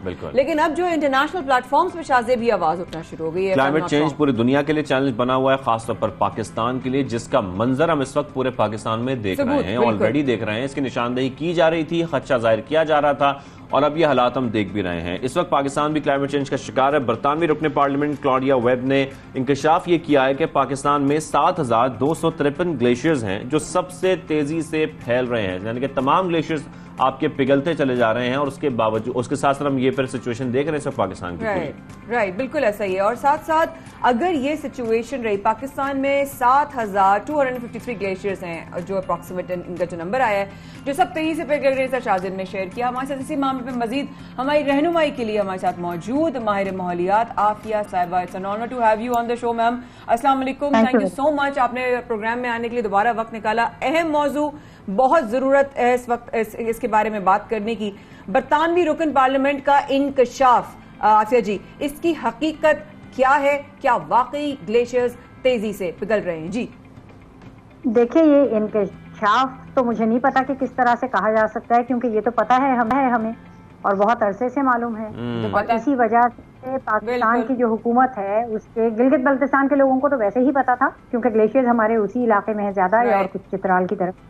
तो हमारा पाकिस्तान में ग्लॉफ का एक प्रोजेक्ट है, ग्लॉफ कहते हैं ग्लेशियर लेक आउटबर्स्ट फ्लड को, जिसकी वजह से ये जो कह रहे हैं ना ग्लेशियर पिघल रहे हैं, पिघल के फिर वो फटता है, वो एक लेक होती है नीचे, जो ऊपर की बर्फ की सतह जब फटती है उसके नीचे से बहुत प्रेशर से पानी निकलता है, तो वो बहुत तेजी से, क्योंकि पहाड़ी इलाके हैं तो ग्रेडियंट उसका इतना स्टीप होता है कि इंतहाई तेजी से शिद्दत से वो नीचे आता है, उस चीज़ को ग्लॉफ कहा जाता है।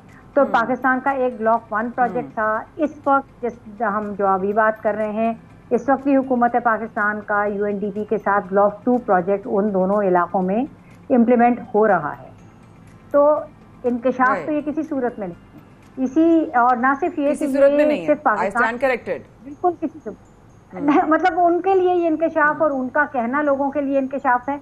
मसला ये है कि जो क्लाइमेट चेंज, और इसमें मैं किसी को इल्ज़ाम नहीं दूंगी, इंकशाफ शायद ये इसलिए नज़र आ रहा है कि ये एक किसी अब एक बाहर के मुल्क के पार्लियामेंट के एक रुकन ने ये बात कही है, तो हमें आदत है कि हम बाहर की चीज़ों की तरफ ज़रा ज़्यादा तवज्जो देते हैं। तो उनकी बात फौरन मान लेते हैं कि वो सही कह रहे हैं, उससे पहले जो मर्जी कहते हैं वो हमारे अपने एक्सपर्ट, हमारे यहाँ मिनिस्ट्री ऑफ क्लाइमेट चेंज, हमारे यहाँ मिनिस्ट्री ऑफ क्लाइमेट चेंज का एक बहुत साइंटिफिक इदारा है, GCISC उसका नाम है, global change impact studies centre. हमारे यहाँ मेट डिपार्टमेंट इन्हीं चीज़ों पे पिछले 2 दहाइयों से ज़्यादा अरसे से काम कर रहा है। फिर एक और इदारा है जो कि एक बैनुल अक़वामी रीजनल इदारा है जो कि कहलाता है ICIMOD। आप इसका वो अब मैं इतने लंबे उसमें अभी नहीं जाना चाहती। ICIMOD जो कि हिंदुस्तान, पाकिस्तान, नेपाल, चीन, अफगानिस्तान, ये जो हमारी बेल्ट है जहाँ ग्लेशियर्स मौजूद हैं, इस पूरे इलाके को थर्ड पोल भी कहा जाता है, क्योंकि दोनों जो शुमाली कुतुब है और जनूबी कुतुब में जितने ग्लेशियर्स हैं, उसके बाद दुनिया में सबसे ज्यादा ग्लेशियर्स यहाँ हैं और उनमें सबसे ज्यादा पाकिस्तान में है। इन्होंने एक बिल्कुल सबसे ज्यादा पाकिस्तान में। आफिया साहिबा, मैं एक रिसर्च पढ़ रहा था, मैंने एक लिस्ट भी देखी, उसमें ये कहा जा रहा है कि पाकिस्तान सबसे ज्यादा मुतासर होने वाला मुल्क है खासतौर पर क्लाइमेट चेंज से।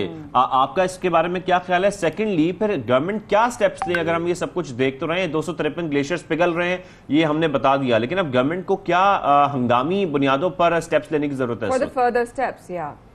देखिए, जिसका मैंने आपको जिक्र किया, ग्लोब प्रोजेक्ट जो है वो हंगामी बुनियादों ही पे स्टेप्स लेने के लिए, उसमें कम्युनिटीज़ को बताया जाता है कि क्या खतरात लाहक हैं उनको, और उससे उनके बचाव के लिए भी काम किया जाता है। वहाँ पे अर्ली वार्निंग वो लगाए गए हैं, सायरन्स हैं, कम्युनिटी की ट्रेनिंग्स की गई हैं कि आप जब सायरन की आवाज़ सुने तो आपने कहाँ से निकल के और कहाँ पहुँचना है, और जहाँ उन्होंने पहुँचना है वो हमारे यहाँ पूरी दुनिया में, सिर्फ हमारे यहाँ नहीं, ये एक ट्रेंड, ये तरीका है कि जो अपनी इबादत गाह होती है, चाहे वो गरीब से गरीब कम्युनिटी हो, वो अपने इलाके की सबसे बेहतरीन जगह पे बनाई जाती है।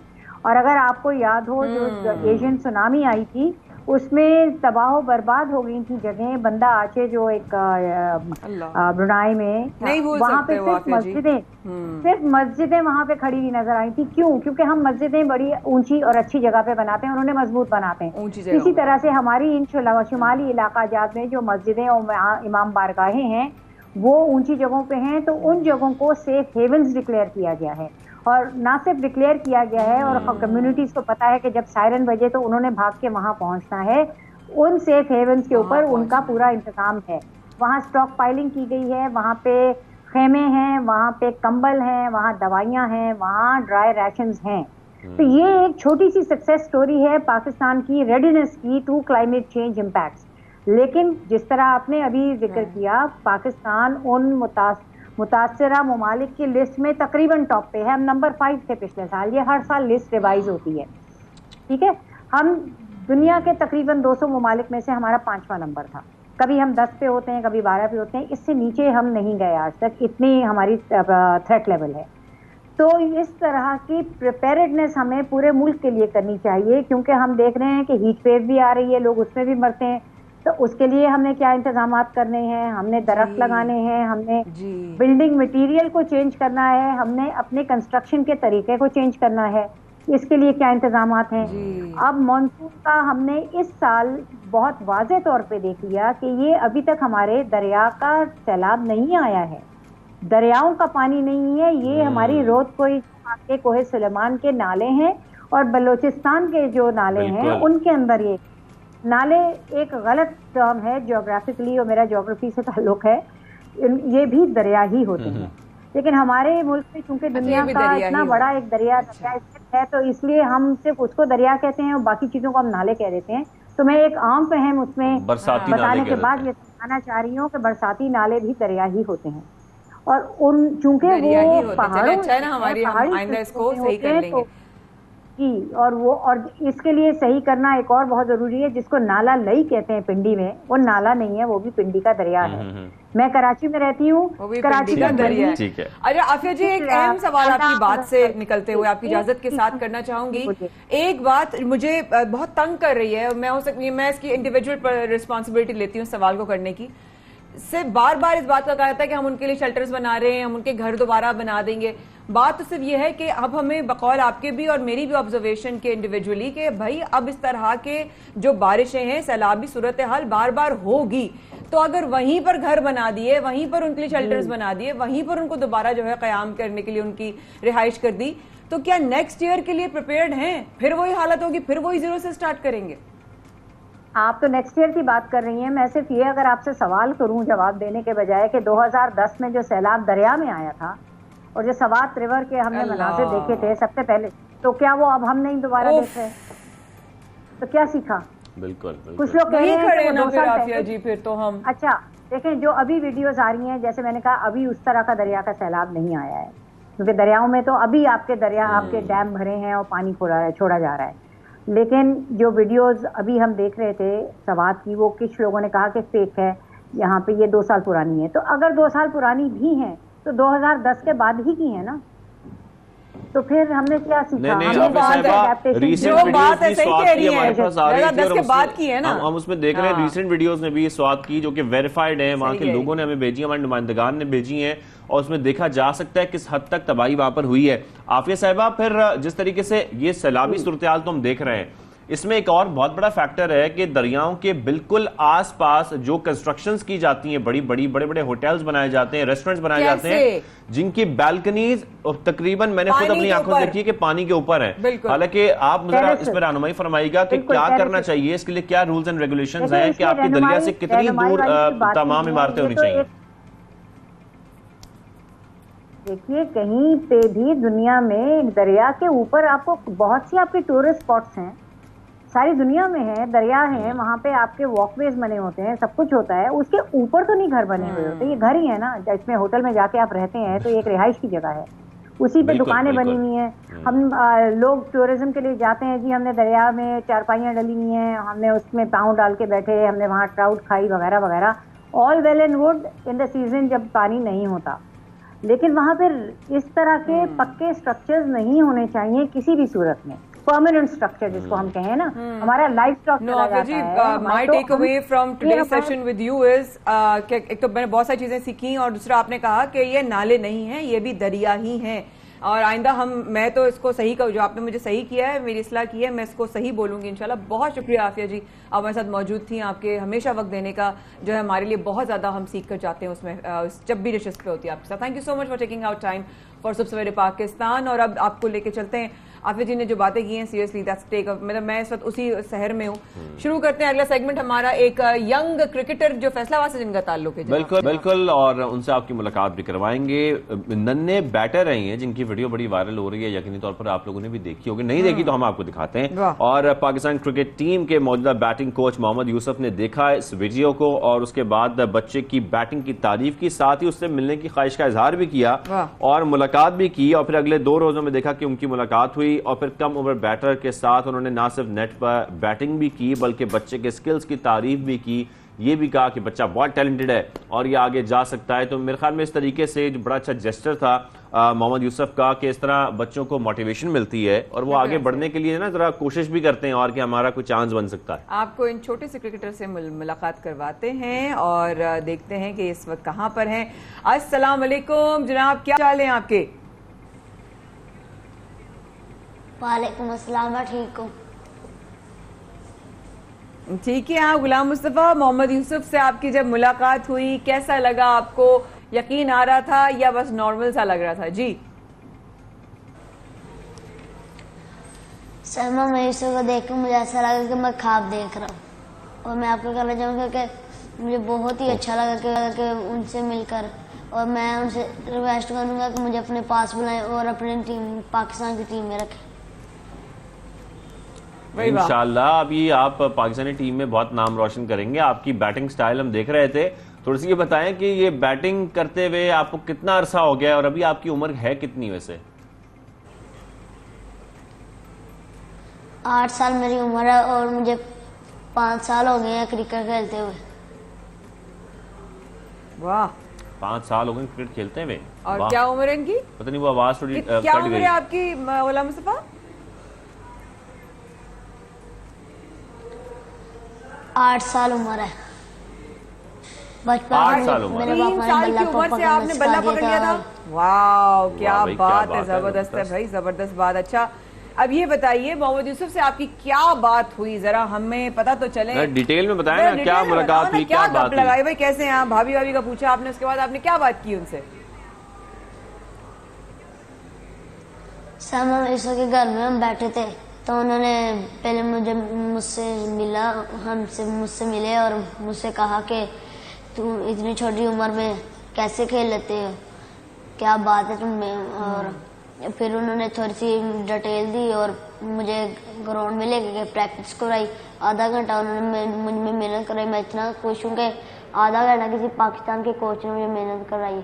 और मैं आपको कहना चाहूँगा कि यह मेरी ख्वाहिश नहीं थी, मेरे पापा की ख्वाहिश थी कि मैं उससे मिल सकूँ, लेकिन मेरे पापा उससे नहीं मिल सके। और मैं ये मेरी तरफ से हुआ है, सारा कुछ मेरी वजह से हुआ है और जो मैं चाहता था वही हो गया। आपके पापा मिल सके मोहम्मद यूसुफ से? नहीं मिल सके?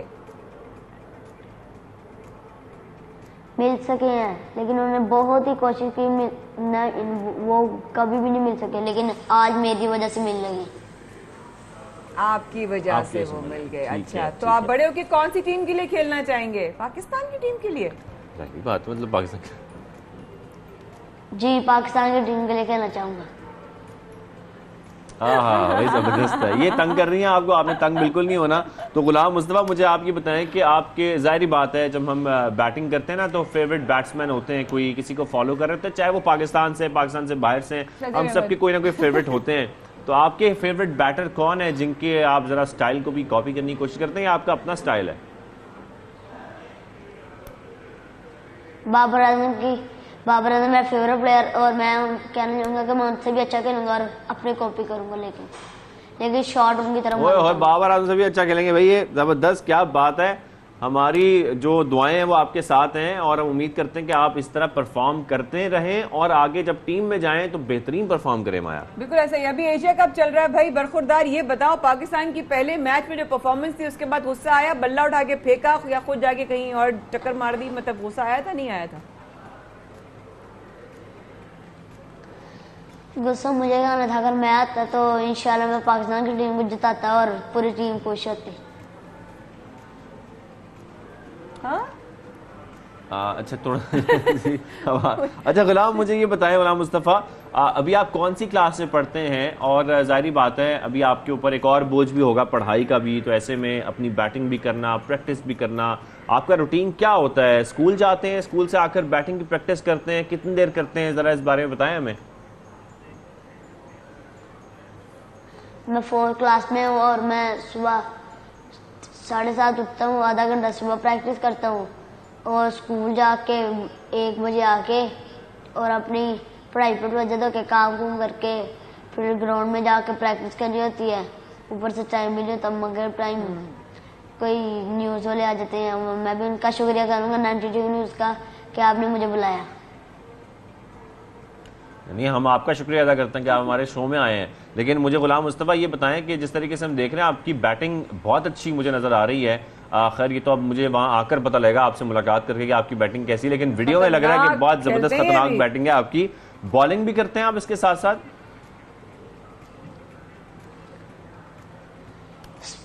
स्पिन करता हूँ। स्पिन करते हैं? जी। अच्छा, चलें थोड़ा सा अब आपने बोलने की भी प्रैक्टिस करनी है साथ में, क्योंकि अगर आपने पाकिस्तान के लिए खेलना है तो कल आपकी तरफ बहुत सारे माइक होंगे, बहुत सारे लोग आपकी तरफ देखेंगे गुलाम मुस्तफ़ा, तो आपने अपनी बोलने की भी जो है ना उसको भी आपने स्किल्स को आगे लेके जाना है। बिकॉज एक स्पोर्ट्समैन जब एक मुल्क के लिए खेलता है तो वो बहुत ज़्यादा उसको उसकी रिप्रेजेंटेशन होती है, फैमिली की रिप्रेजेंटेशन होती है, आपकी तालीम की रिप्रेजेंटेशन होती है। बहुत शुक्रिया गुलाम मुस्तफ़ा, आपने प्रोग्राम में आने के लिए वक्त निकाला। God bless you, may you keep shining. यहाँ पर सबसे पाकिस्तान में शाज़ेब बुरमाया। छोटे से वक्फे के लिए तो इजाज़त, we will be right back.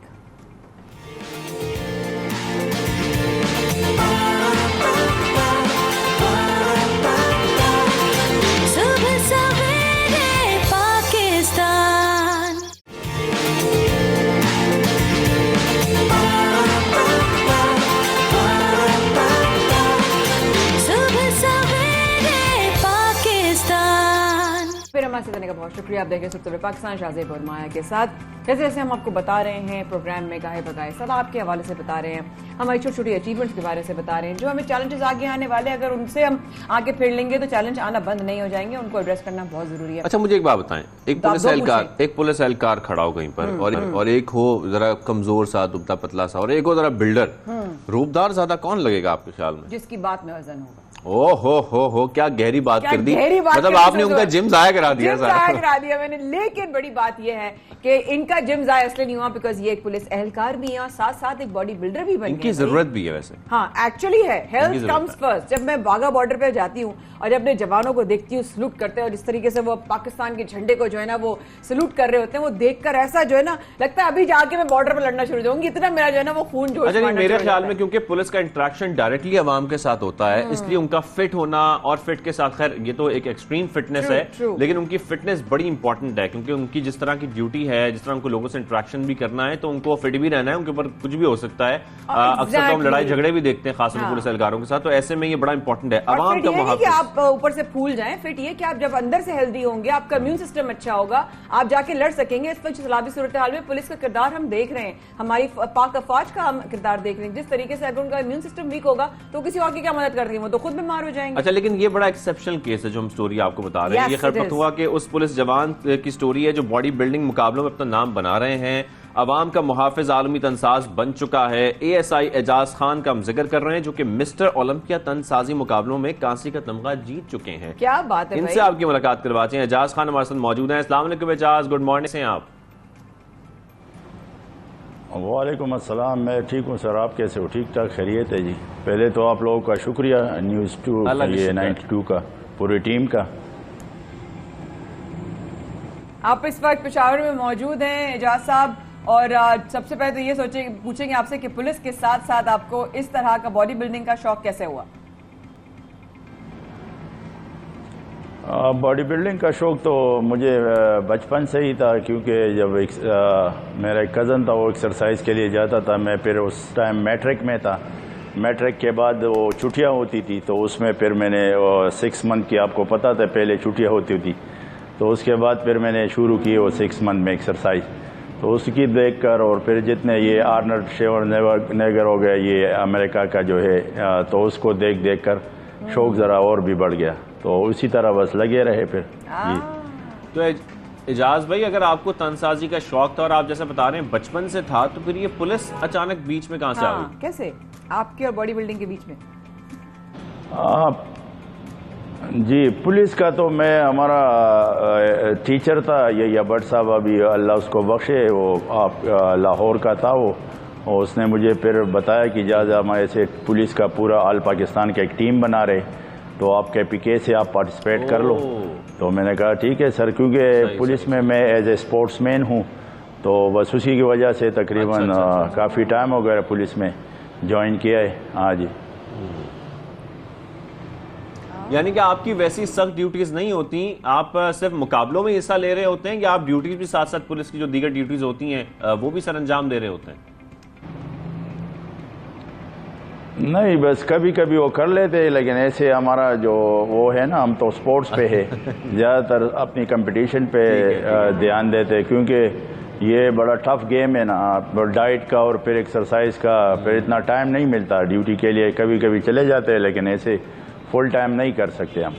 लेकिन डिपार्टमेंट का इसका मतलब आपको सपोर्ट हासिल है ना भाई, क्योंकि जाहिर डिपार्टमेंट सपोर्ट ना करता तो आप अपना शौक और अपना ख्वाब भी पूरा नहीं कर सकते। नहीं कर सकते थे, बिल्कुल। ये तो जितने हमारे IG साहब है, उसने काफ़ी बड़ा अभी एक रिसेंटली एक प्रोग्राम किया था CPO में, जितने ऑफिसर है हमारे सारे आए थे और सारे खुश भी थे, क्योंकि KPK का पुलिस जो है वो माशाल्लाह पूरे पाकिस्तान में बड़ा वो एक नाम है उन लोगों का। तो मैं ख़ुद भी उस पर फ़ख्र करता हूँ KPK पुलिस पे, कि इतने अच्छे पुलिस में हम भर्ती है, और माशाल्लाह अभी तो मैं कहता हूँ ऐसे ऑफिसर आ गए थे कि KPK को बिल्कुल उसने वो सही, जिधर भी आप जाओगे ना पुलिस की तारीफ़ होगी। कोई ऐसी वो पुरानी पुलिस नहीं है अभी, ये अभी यंग जनरेशन जिसमें आ गए उसमें काफ़ी वो इम्प्रूव किया है। तो हमारे IG साहब स्पोर्ट्समैन है। एजाज भाई, और हम अक्सर देखते हैं बड़ा वहाँ पर एक चेंज हम देख रहे हैं पुलिस एहलकारों के रवैये में भी, खासतौर पर जिस तरीके से वो काम भी कर रहे हैं। लेकिन मुझे जरा ये बताएं, कि अगर आप जैसे पुलिस एहलकार भर्ती हों और ड्यूटी भी दे रहे हो हर जगह, तो फिर तो क्राइम रेट में बहुत कमी आ जाएगी।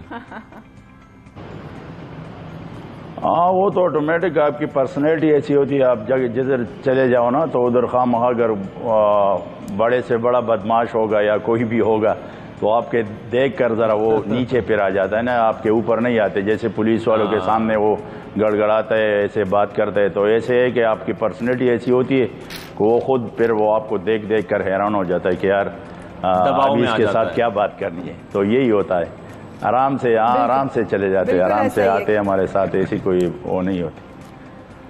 अरे जबरदस्त जबरदस्त। अच्छा भाई ये बताइएगा कि जिस तरीके से आपने मिस्टर ओलंपिया का जो है वो कांसी का तमगा आपने हासिल किया, कितनी बड़ी अचीवमेंट थी आपका, अभी और क्या आपका प्लान है और कितने तमगे आपने जीतने हैं और कैसा महसूस कर रहे हैं? ये तो बस माँ बाप की दुआओं से और जितने हमारे डिपार्टमेंट के और हमारे जो यार दोस्त है उसकी दुआओं से, अल्लाह के फजल से बहुत बड़ी अपॉर्चुनिटी थी ये। और मैंने तकरीबन टाइटल तो मैंने काफ़ी जीते। 96 में मैं पाकिस्तान बना था, मिस्टर पाकिस्तान। उसके बाद 3 टाइम नेशनल चैम्पियन। उसके बाद बाहर काफ़ी कंपटीशन की थी, कतर में गोल्डन कप खेला था। उसके बाद फिर साउथ एशिया मैंने जीता है 2004 को, ऑल पाकिस्तान और ऑल साउथ एशिया में मैं विनर था। इंडिया हमारे साथ सेकंड थी, फिर तीसरे पे श्रीलंका थी। ऐसे 11 ममालिक में मैंने फर्स्ट किया था। फिर उसके बाद ये दुबई मसल शो हुआ था, उसमें भी गोल्ड किया था। फिर ऐसे ये या क्लासिक इधर पाकिस्तान में बड़ा कंपटीशन हुआ था, उसमें 2 टाइम जीता है। ऑल पाकिस्तान रेंजर्स काफ़ी कंपटीशन ऐसी जीती है। लेकिन ये मैच्योर मिस्टर ओलंपिया जो था, इसमें तकरीबन 80 ममालिकों ने पार्टिसिपेट किया था और तकरीबन 300 से ज़्यादा खिलाड़ी थे, क्योंकि ये बॉडी बिल्डिंग का सबसे बड़ा मुकाबला होता है। तो उसमें अल्लाह के फजल से बस मैंने ब्रॉन्ज ले लिए। इंशाल्लाह नेक्स्ट टाइम के लिए। तो आपने कोई सजेशन दिया ऐसा कि भाई जो आसपास के आपके पुलिस एहलकार हैं या आपके जो करीब हैं जो ड्यूटी अंजाम दे रहे हैं, तो किसी ने आपसे कहा नहीं कि आप उनको भी ज़रा ट्रेन करें, उनकी फिटनेस लेवल को ज़रा ठीक करें?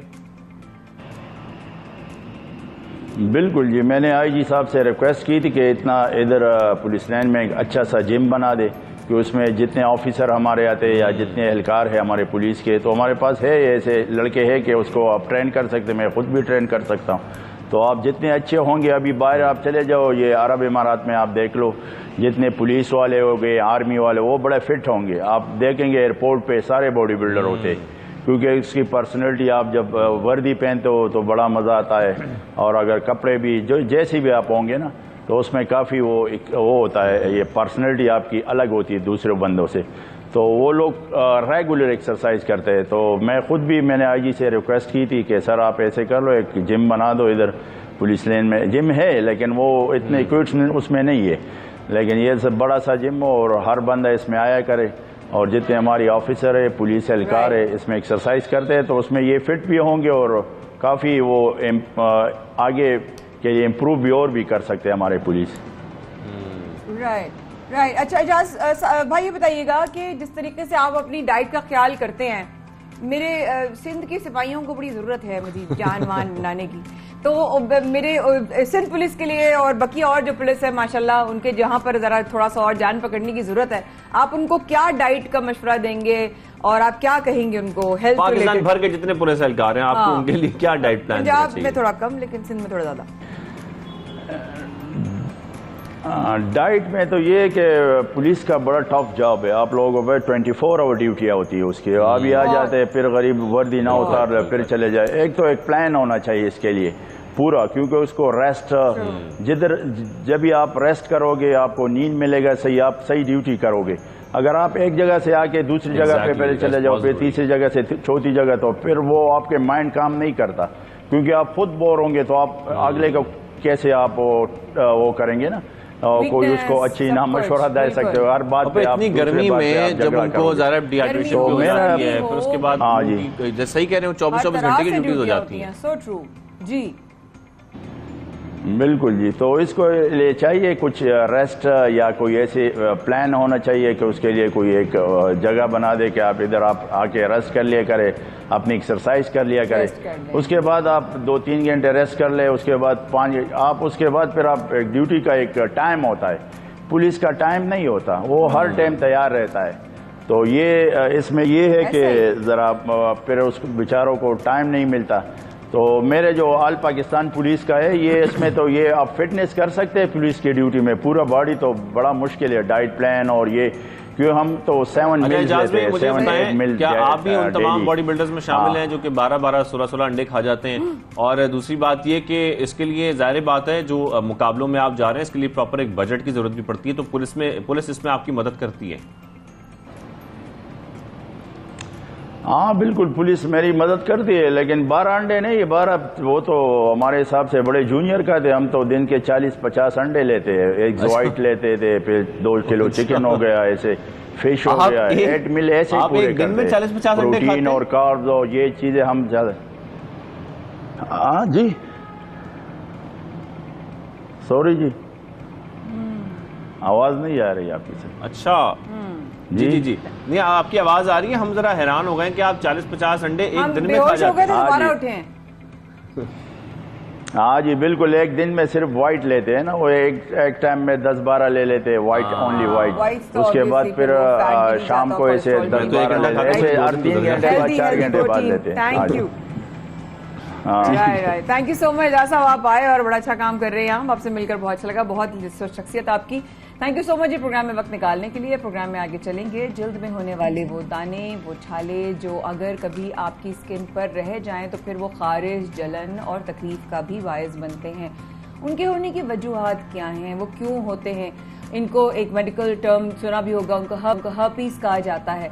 क्यों कहा जाता है, किस लिए हो जाते हैं, इनका इलाज कैसे हो सकता है? एक और बॉडी बिल्डर हमारे पास मौजूद है। हमारे पास एक और, एजाज भाई के बाद हमारे पास उनसे हम पहले ये पूछेंगे वो कितने अंडे खाते हैं, उसके बाद हम बात करेंगे उनसे। हमारे साथ स्किन स्पेशलिस्ट डॉक्टर मौजूद है। कैसे माया, कैसी ठीक ठाक? बड़ा मजेदार शो में तो बड़ा इसका पार्ट बन के मैं बड़ा एंजॉय करता हूँ, बहुत, और इतनी जबरदस्त चीजें। बॉडी बिल्डिंग का जिक्र हो रहा था, बॉडी बिल्डिंग का मैं देख रहा था। देखिए अब मैं वो तो बहुत प्रोफेशनल है, मगर मैं लोगों को मशवरा यही दूंगा कि लोग मतलब 16, 18 और शादी तो 16 की बात करते हैं, उन्होंने 40 बताया। जरा लोग एहतियात से खाएं, ठीक है, बड़ा मुश्किल है, सब चीजें खाएं। देखिए प्रोटीन का मतलब हमारे यहाँ क्या आता है कि प्रोटीन का मतलब गोश्त, अंडे भाई, छोले, दाल, लोबिया। अच्छा जरा इसको स्किन से कनेक्ट कर देते हैं। बिल्कुल, कहते हैं अंडे खाने से स्किन पे दाने निकलते हैं। कुछ लोगों के निकलते हैं, होता ही, कुछ लोगों के निकलते हैं, अर्टिकेरिया होता है, एलर्जी होती है। अच्छा मगर होता ये कि लोग मतलब कुछ लोग पहले से कहते हैं जी घर में एक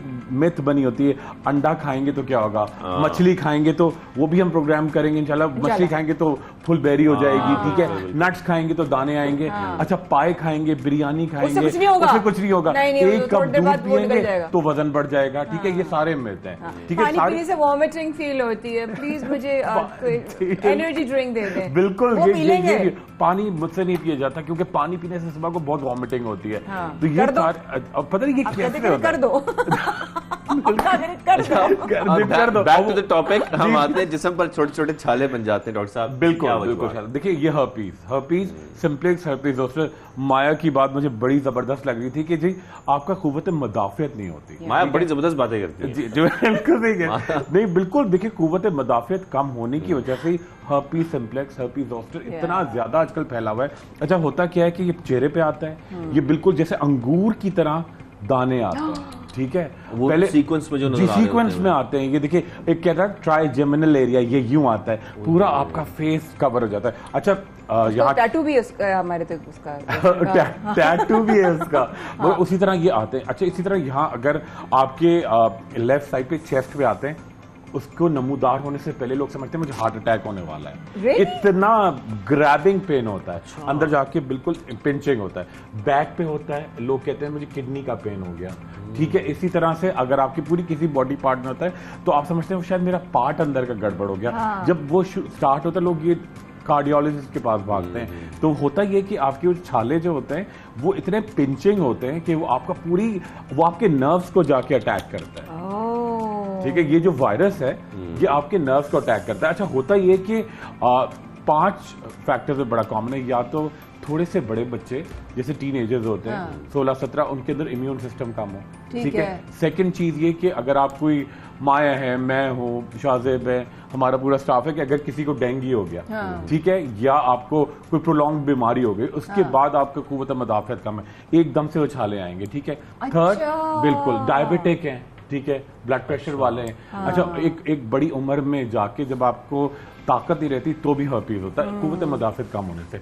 होता ये कि एकदम से लोग क्या करते हैं जी, पेट तो भर रहे हैं मगर आपका इम्यून सिस्टम जो है वो स्ट्रांग नहीं होता जब तक आप विटामिन नहीं खाते। विटामिन, कराची में आप रह रहे हैं, विटामिन ना खाएं, ये हो नहीं सकता, ठीक है। विटामिन का वही महत्व है, विटामिन खाऊंगी तो मोटी हो जाऊंगी, ठीक है, बिल्कुल विटामिन से मोटी नहीं होती। सेकंड चीज बड़ी इंपॉर्टेंट है, ये आपके अंदर एक वायरस होता है, जैसे बचपन में चिकन पॉक्स होता है, बड़े होकर ये वायरस आपकी बॉडी में पड़ा रहता है, पड़ा रहता है, डोमेंट रहता है। ये हर्पीज का 40 साल, 50 साल, 60 साल, किसी को सारी लाइफ में कभी नहीं होता हर्पीज, किसी को अचानक से किसी भी टाइम पे 25, 24, 28, 32, 48, 57, 65, 70 किसी को भी फ्लेयर अप होता है। वो आपकी बॉडी में वायरस पड़ा रहता है, डोमेंट। और उसे आप बता रहे कि वो अंगूर की तरह दाने बढ़ना शुरू होते हैं, अंगूर की तरह दाने निकलते हैं, पूरा एक बंच होता है, पूरा एक बंच आपकी नर्व्स को ग्रैब करता है। वो बिल्कुल आपको लगता है मुझे हार्ट अटैक हो गया, मुझे लगता है मेरा ये पूरा पैरालाइज हो गया। सबसे ज्यादा इनके नमूदार होने का क्या कोई जगह होती? चेस्ट पे बहुत ज्यादा,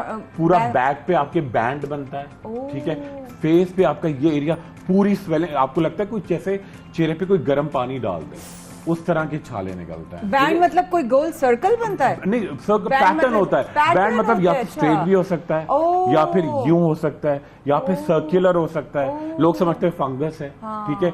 बहुत आजकल सैलाब के बाद जो सैलाब के एरियाज हैं वहां पे खवातीन हजरात को बहुत ज्यादा हो रहा है, अभी बहुत ज्यादा। अच्छा, ये बिल्कुल ठीक हो जाता है थोड़े दिन के बाद, मगर लोग क्या करते हैं, एंटीबायोटिक्स खा रहे हैं, ठीक है, कोई गलत मेडिकेशन लेके उसको और आप क्रीम्स लगा रहे होते हैं, बहुत कुछ करते हैं, खुद से शुरू होता है, कुछ नहीं है, लगा लो, ये लगा लो। मैं आपको कल बताऊं, प्रिस्क्राइब क्रीम हो ना, बिल्कुल। अब मैं आपको बताऊं कि कल एक लड़की को हुआ और उनकी अम्मी ने क्या किया, वो करके खुद ही घर में किसी डॉक्टर को दिखाया, जीपी को, बेचारे को आइडिया नहीं है क्या है, उन्होंने वही बादशाही फकीरी दीवारों वाली कोई सी वाली मरहम लगा दिया, और उसका इतना बड़ा अल्सर, क्योंकि वो क्रीम लगाने से जो एक होती है सर्टन नाम से आती है, वो क्रीम लगाती है, पूरी स्किन आपकी उड़ गई और पूरा जैसे रॉ स्किन गोश्त बाहर आ जाता है।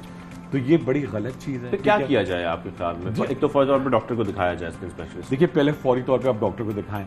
एंटीवायरल थेरेपी बहुत जरूरी है। जैसे एंटीबायोटिक खाते हैं आप इन्फेक्शन में, फंगस में एंटी फंगल खाते हैं, इसमें एंटीवायरल खाना बहुत जरूरी है।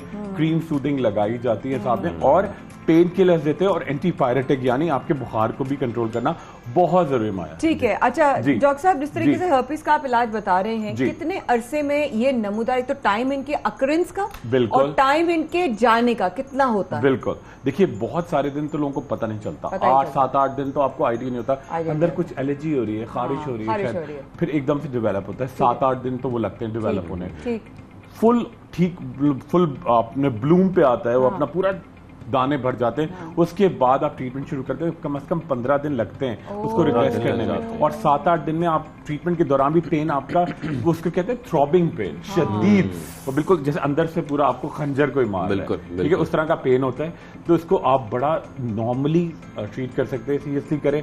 लोग जीपीस के पास जाते हैं, वो ठीक है, मगर क्वैकरी जो करता है नहीं, जो बहुत सारे यही घरेलू टोटके इस्तेमाल करते हैं, जरा इस पे बताएं ना, इनको क्या नहीं करना चाहिए, उससे कितना नुकसान हो सकता है स्किन का? देखिए, मैं आपको बताऊं कि मैंने जैसे हम लोग मस्सों पे बात की थी, कोई कत्था चूना लगा रहा है, कोई घोड़े के बाल लगा रहा है, पता नहीं क्या क्या लगाते हैं जी, और कोई जाके खुद ही गूगल पे सर्च करते हैं, उसमें पता नहीं कौन से जैसे साउथ एशियन, जो साउथ वेस्ट एशियन है, साउथ ईस्ट एशियन कहते हैं, थाईलैंड, और वहाँ की कुछ स्नेक ऑयल वाली दवाएं लगा लेते हैं वो लोग, वहाँ से चाइना से मंगा लेते हैं, ठीक है। इसी तरह बहुत सारे लोग क्या करते हैं, मोहल्ले में कोई आंटी ने मुरक्कब बना के उनको दे दिया, वो लगाते हैं। थर्ड चीज जो बहुत इंपॉर्टेंट, बड़ी कॉमन है, कि वो दाने समझते हैं एंटीबायोटिक है, उसको वो किसी सैलून में खवातीन जाती हैं फौरन जाके, और किसी सैलून वाली खातून को बेचारी आइडिया नहीं था उनका, ये दाने आप फोड़ दें, जितनी जल्दी आप फोड़ देंगी तो आपके निशान जाए। वो जो पानी भरा होता है उनके अंदर पस होता है, उन्होंने पूरा नीडल से जाके उसे करा लिया कि शायद मेरे एक्नी टाइप हो रही है, तो मैं उसको पूरा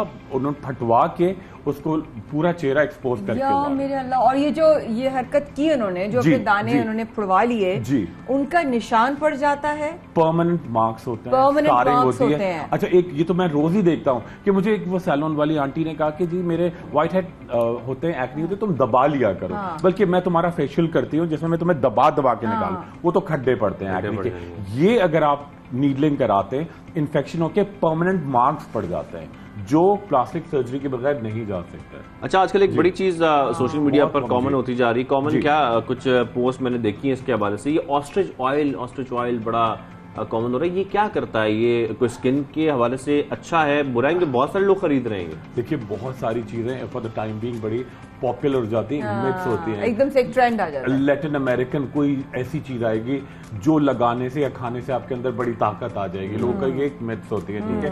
इस तरह कोई चाइनीज या थाई चीजें आएंगी, वो हम खाएंगे तो या लगाएंगे इस तरह के बाम्स, तो हमारे अंदर टाइगर वाली ताकत आ जाएगी। ये एक बहुत खतरनाक मिथ्स हैं, लोग लेकर आते हैं। इवन मैं आपको बताऊं, जो प्राइवेट प्रैक्टिस में भी होता है, और अगर आप जो टीचिंग हॉस्पिटल में जाते हैं, डाओ के साथ सिविल हॉस्पिटल, तो इसी तरह से शहरों में तो होता ही है।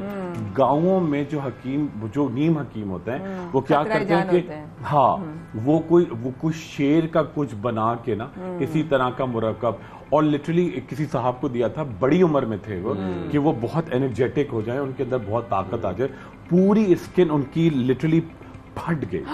लिटरली उसके अंदर स्टेरॉइड्स ऐड करते हैं, कुछ शेर का, उन्होंने कहा कि उसके शेर की कोई चीज डाली उसके अंदर, लाके बाहर से लाके, ठीक है, हरन का गोश्त से बना के उन्होंने कोई माजून बना के देते हैं, जो आप ऑस्ट्रिच का बता रहे हैं ना सर। तो लिटरली एक 75-80 साल के साहब को उन्होंने खिलाया कि उनके अंदर बड़ी एनर्जी आ जाए, ठीक है, और वो खाते रहे घर में बैठ के, एक वीक में दूध के साथ, लिटरली उनकी स्किन फट गई। तो शेर भी परेशान होगा, किस किस को शेर बनाया जा रहा है। शेर खुद परेशान हो गया होगा, कहाँ लगा दिया मेरे। देखिए, एक डिजीज होती है, आप सब लोग गूगल करेंगे, Steven Johnson syndrome. Steven Johnson बिल्कुल है, बिल्कुल आप देखिए, वो होता क्या है कि देखिए, जो माया क्या होता है, लोगों को आइडिया नहीं होता कि मुझे किसी से एलर्जिक हूं मैं, ठीक है, और आप जब पैदा होते हैं, डॉक्टर वहीं आपको एक छोटा सा कार्ड दे देते हैं कि आप इससे एलर्जिक है। लोग वो रखते ही नहीं है। बच्चे 16-17 साल के हो गए, उनको एंटीबायोटिक डॉक्टर को खिलवा दी, उससे स्किन फटती है, वो तो होता ही है। इसी तरह स्टेरॉइड जब आप पीस के कुछ चीजों में, खासतौर पे मर्द हजरात ज्यादा यूज करते हैं, वो यूज करते हैं, तो आपकी स्किन बिल्कुल फट जाती है। स्टीवन जॉनसन सिंड्रोम की एक सिवियर कंडीशन आती है। ये हर्पीज उसी का एक पैटर्न है। एक और सवाल बस हर्पीज से रिलेटेड डॉक्टर साहब, ये कि जो उसका आपने कहा ना, पानी जो निकलता है, लोग फाड़ देते हैं, वो अच्छा, ये क्या ये लग जाती है एक दूसरे से दूसरे को लग सकती है? क्या एहतियात है करनी चाहिए किसी को इस तरह के? वैसे भी दाने हो तो लोगों को वैसे भी, तो देखिए बेसिक्स है, टॉवल शेयर ना करें, अपने मुंह के कपड़े, मुंह का आपका जो आजकल पानी की वजह से भी हो रहा है, पानी भी इतना गंदा आ रहा है। पानी में पानी की भी बात कर रहे थे हम दोनों कि कितना पानी इस वक्त जो गंदा हो चुका है, जो हमारे पास नलों में आ रहा है, उसमें बैक्टीरिया भाग गया है, इसमें इन्फेक्शंस आ गए हैं। बिल्कुल तो क्या कंटेजियस है हर्पीज? और पानी के हवाले से, पानी के हवाले से देखिए, पहली बात कंटेजियस नहीं है, बिल्कुल कंटेजियस नहीं है, ये आपके अंदर ही रहती है, ठीक है, डोरमेंट है, आपको ही तकलीफ देगी, इन्फेक्शियस है, कि इस पे आपको फोड़े आ सकते हैं, पस पड़ सकता है, और ये कंटेजियस नहीं है किसी आप बच्चे को गोद में लेके, मगर उस दौरान जरा अवॉइड ही करें, अपना टॉवल अलग हो, अपना ब्रश, ये तो बेसिक्स है। थर्ड चीज बड़ी इंपॉर्टेंट है, इस दौरान भी आप बेदिंग करें, नहाएं रोजाना, बड़ा जरूरी। अच्छा, कराची का तो ये जो मसला हम कहते हैं कि जी गंदा पानी पीने का, तो अब हो ही गया है कि बॉटल्ड होगा, ठीक है। अच्छा, इसका बड़ा सिंपल पैटर्न है, आप क्या करें, आपके घर में वही पानी आएगा, और उसके कोई रोने, हम लोग जितना भी रोल है वही आएगा, ठीक है। आपको क्या करना है, जो पानी आपके घर में आता है, बकेट आपने फुल किया, ठीक है, और एक चक्कर आपने उसके अंदर डाला, फिटकरी का एक चक्कर लगाया, ठीक है, और एक चुटकी पिंकी अच्छा, ठीक है, वो डाला, बड़ी अच्छी चीज है, बड़ी जबरदस्त। हम पुराने जमाने में देखते हैं लोग पिंकी से, इवन हमारे घर में भी फ्रूट्स को भी धोया जाता था, लेकिन बहुत छोटी अमाउंट के साथ ना, वो बड़ी वो स्ट्रांग होती है, वो खाने में खतरनाक हो सकती है ना। तो वो पिंकी आप बिल्कुल लिटरली एक चुटकी लें, बकेट में डालें, जितना आपको पानी की भी राशनिंग हो जाएगी, बचत हो जाएगी, ठीक है, वो आपने किया, और नीचे का जितना पानी है वो आप छोड़ दें। अच्छा, छोड़ दें, बिल्कुल छोड़ दें, वो आप फेंक दें, वो लॉन में फेंक दें, जो भी। और फिटकरी भी इनफ नहीं है पानी को, फिटकरी जो है ना, वो आपके डेब्री को नीचे करेगा, फिटकरी आपके हाथ में, आपने पानी में चक्कर दिया, तो वो क्या करेगा कि आपकी तमाम जो डेब्री है, मिट्टी है,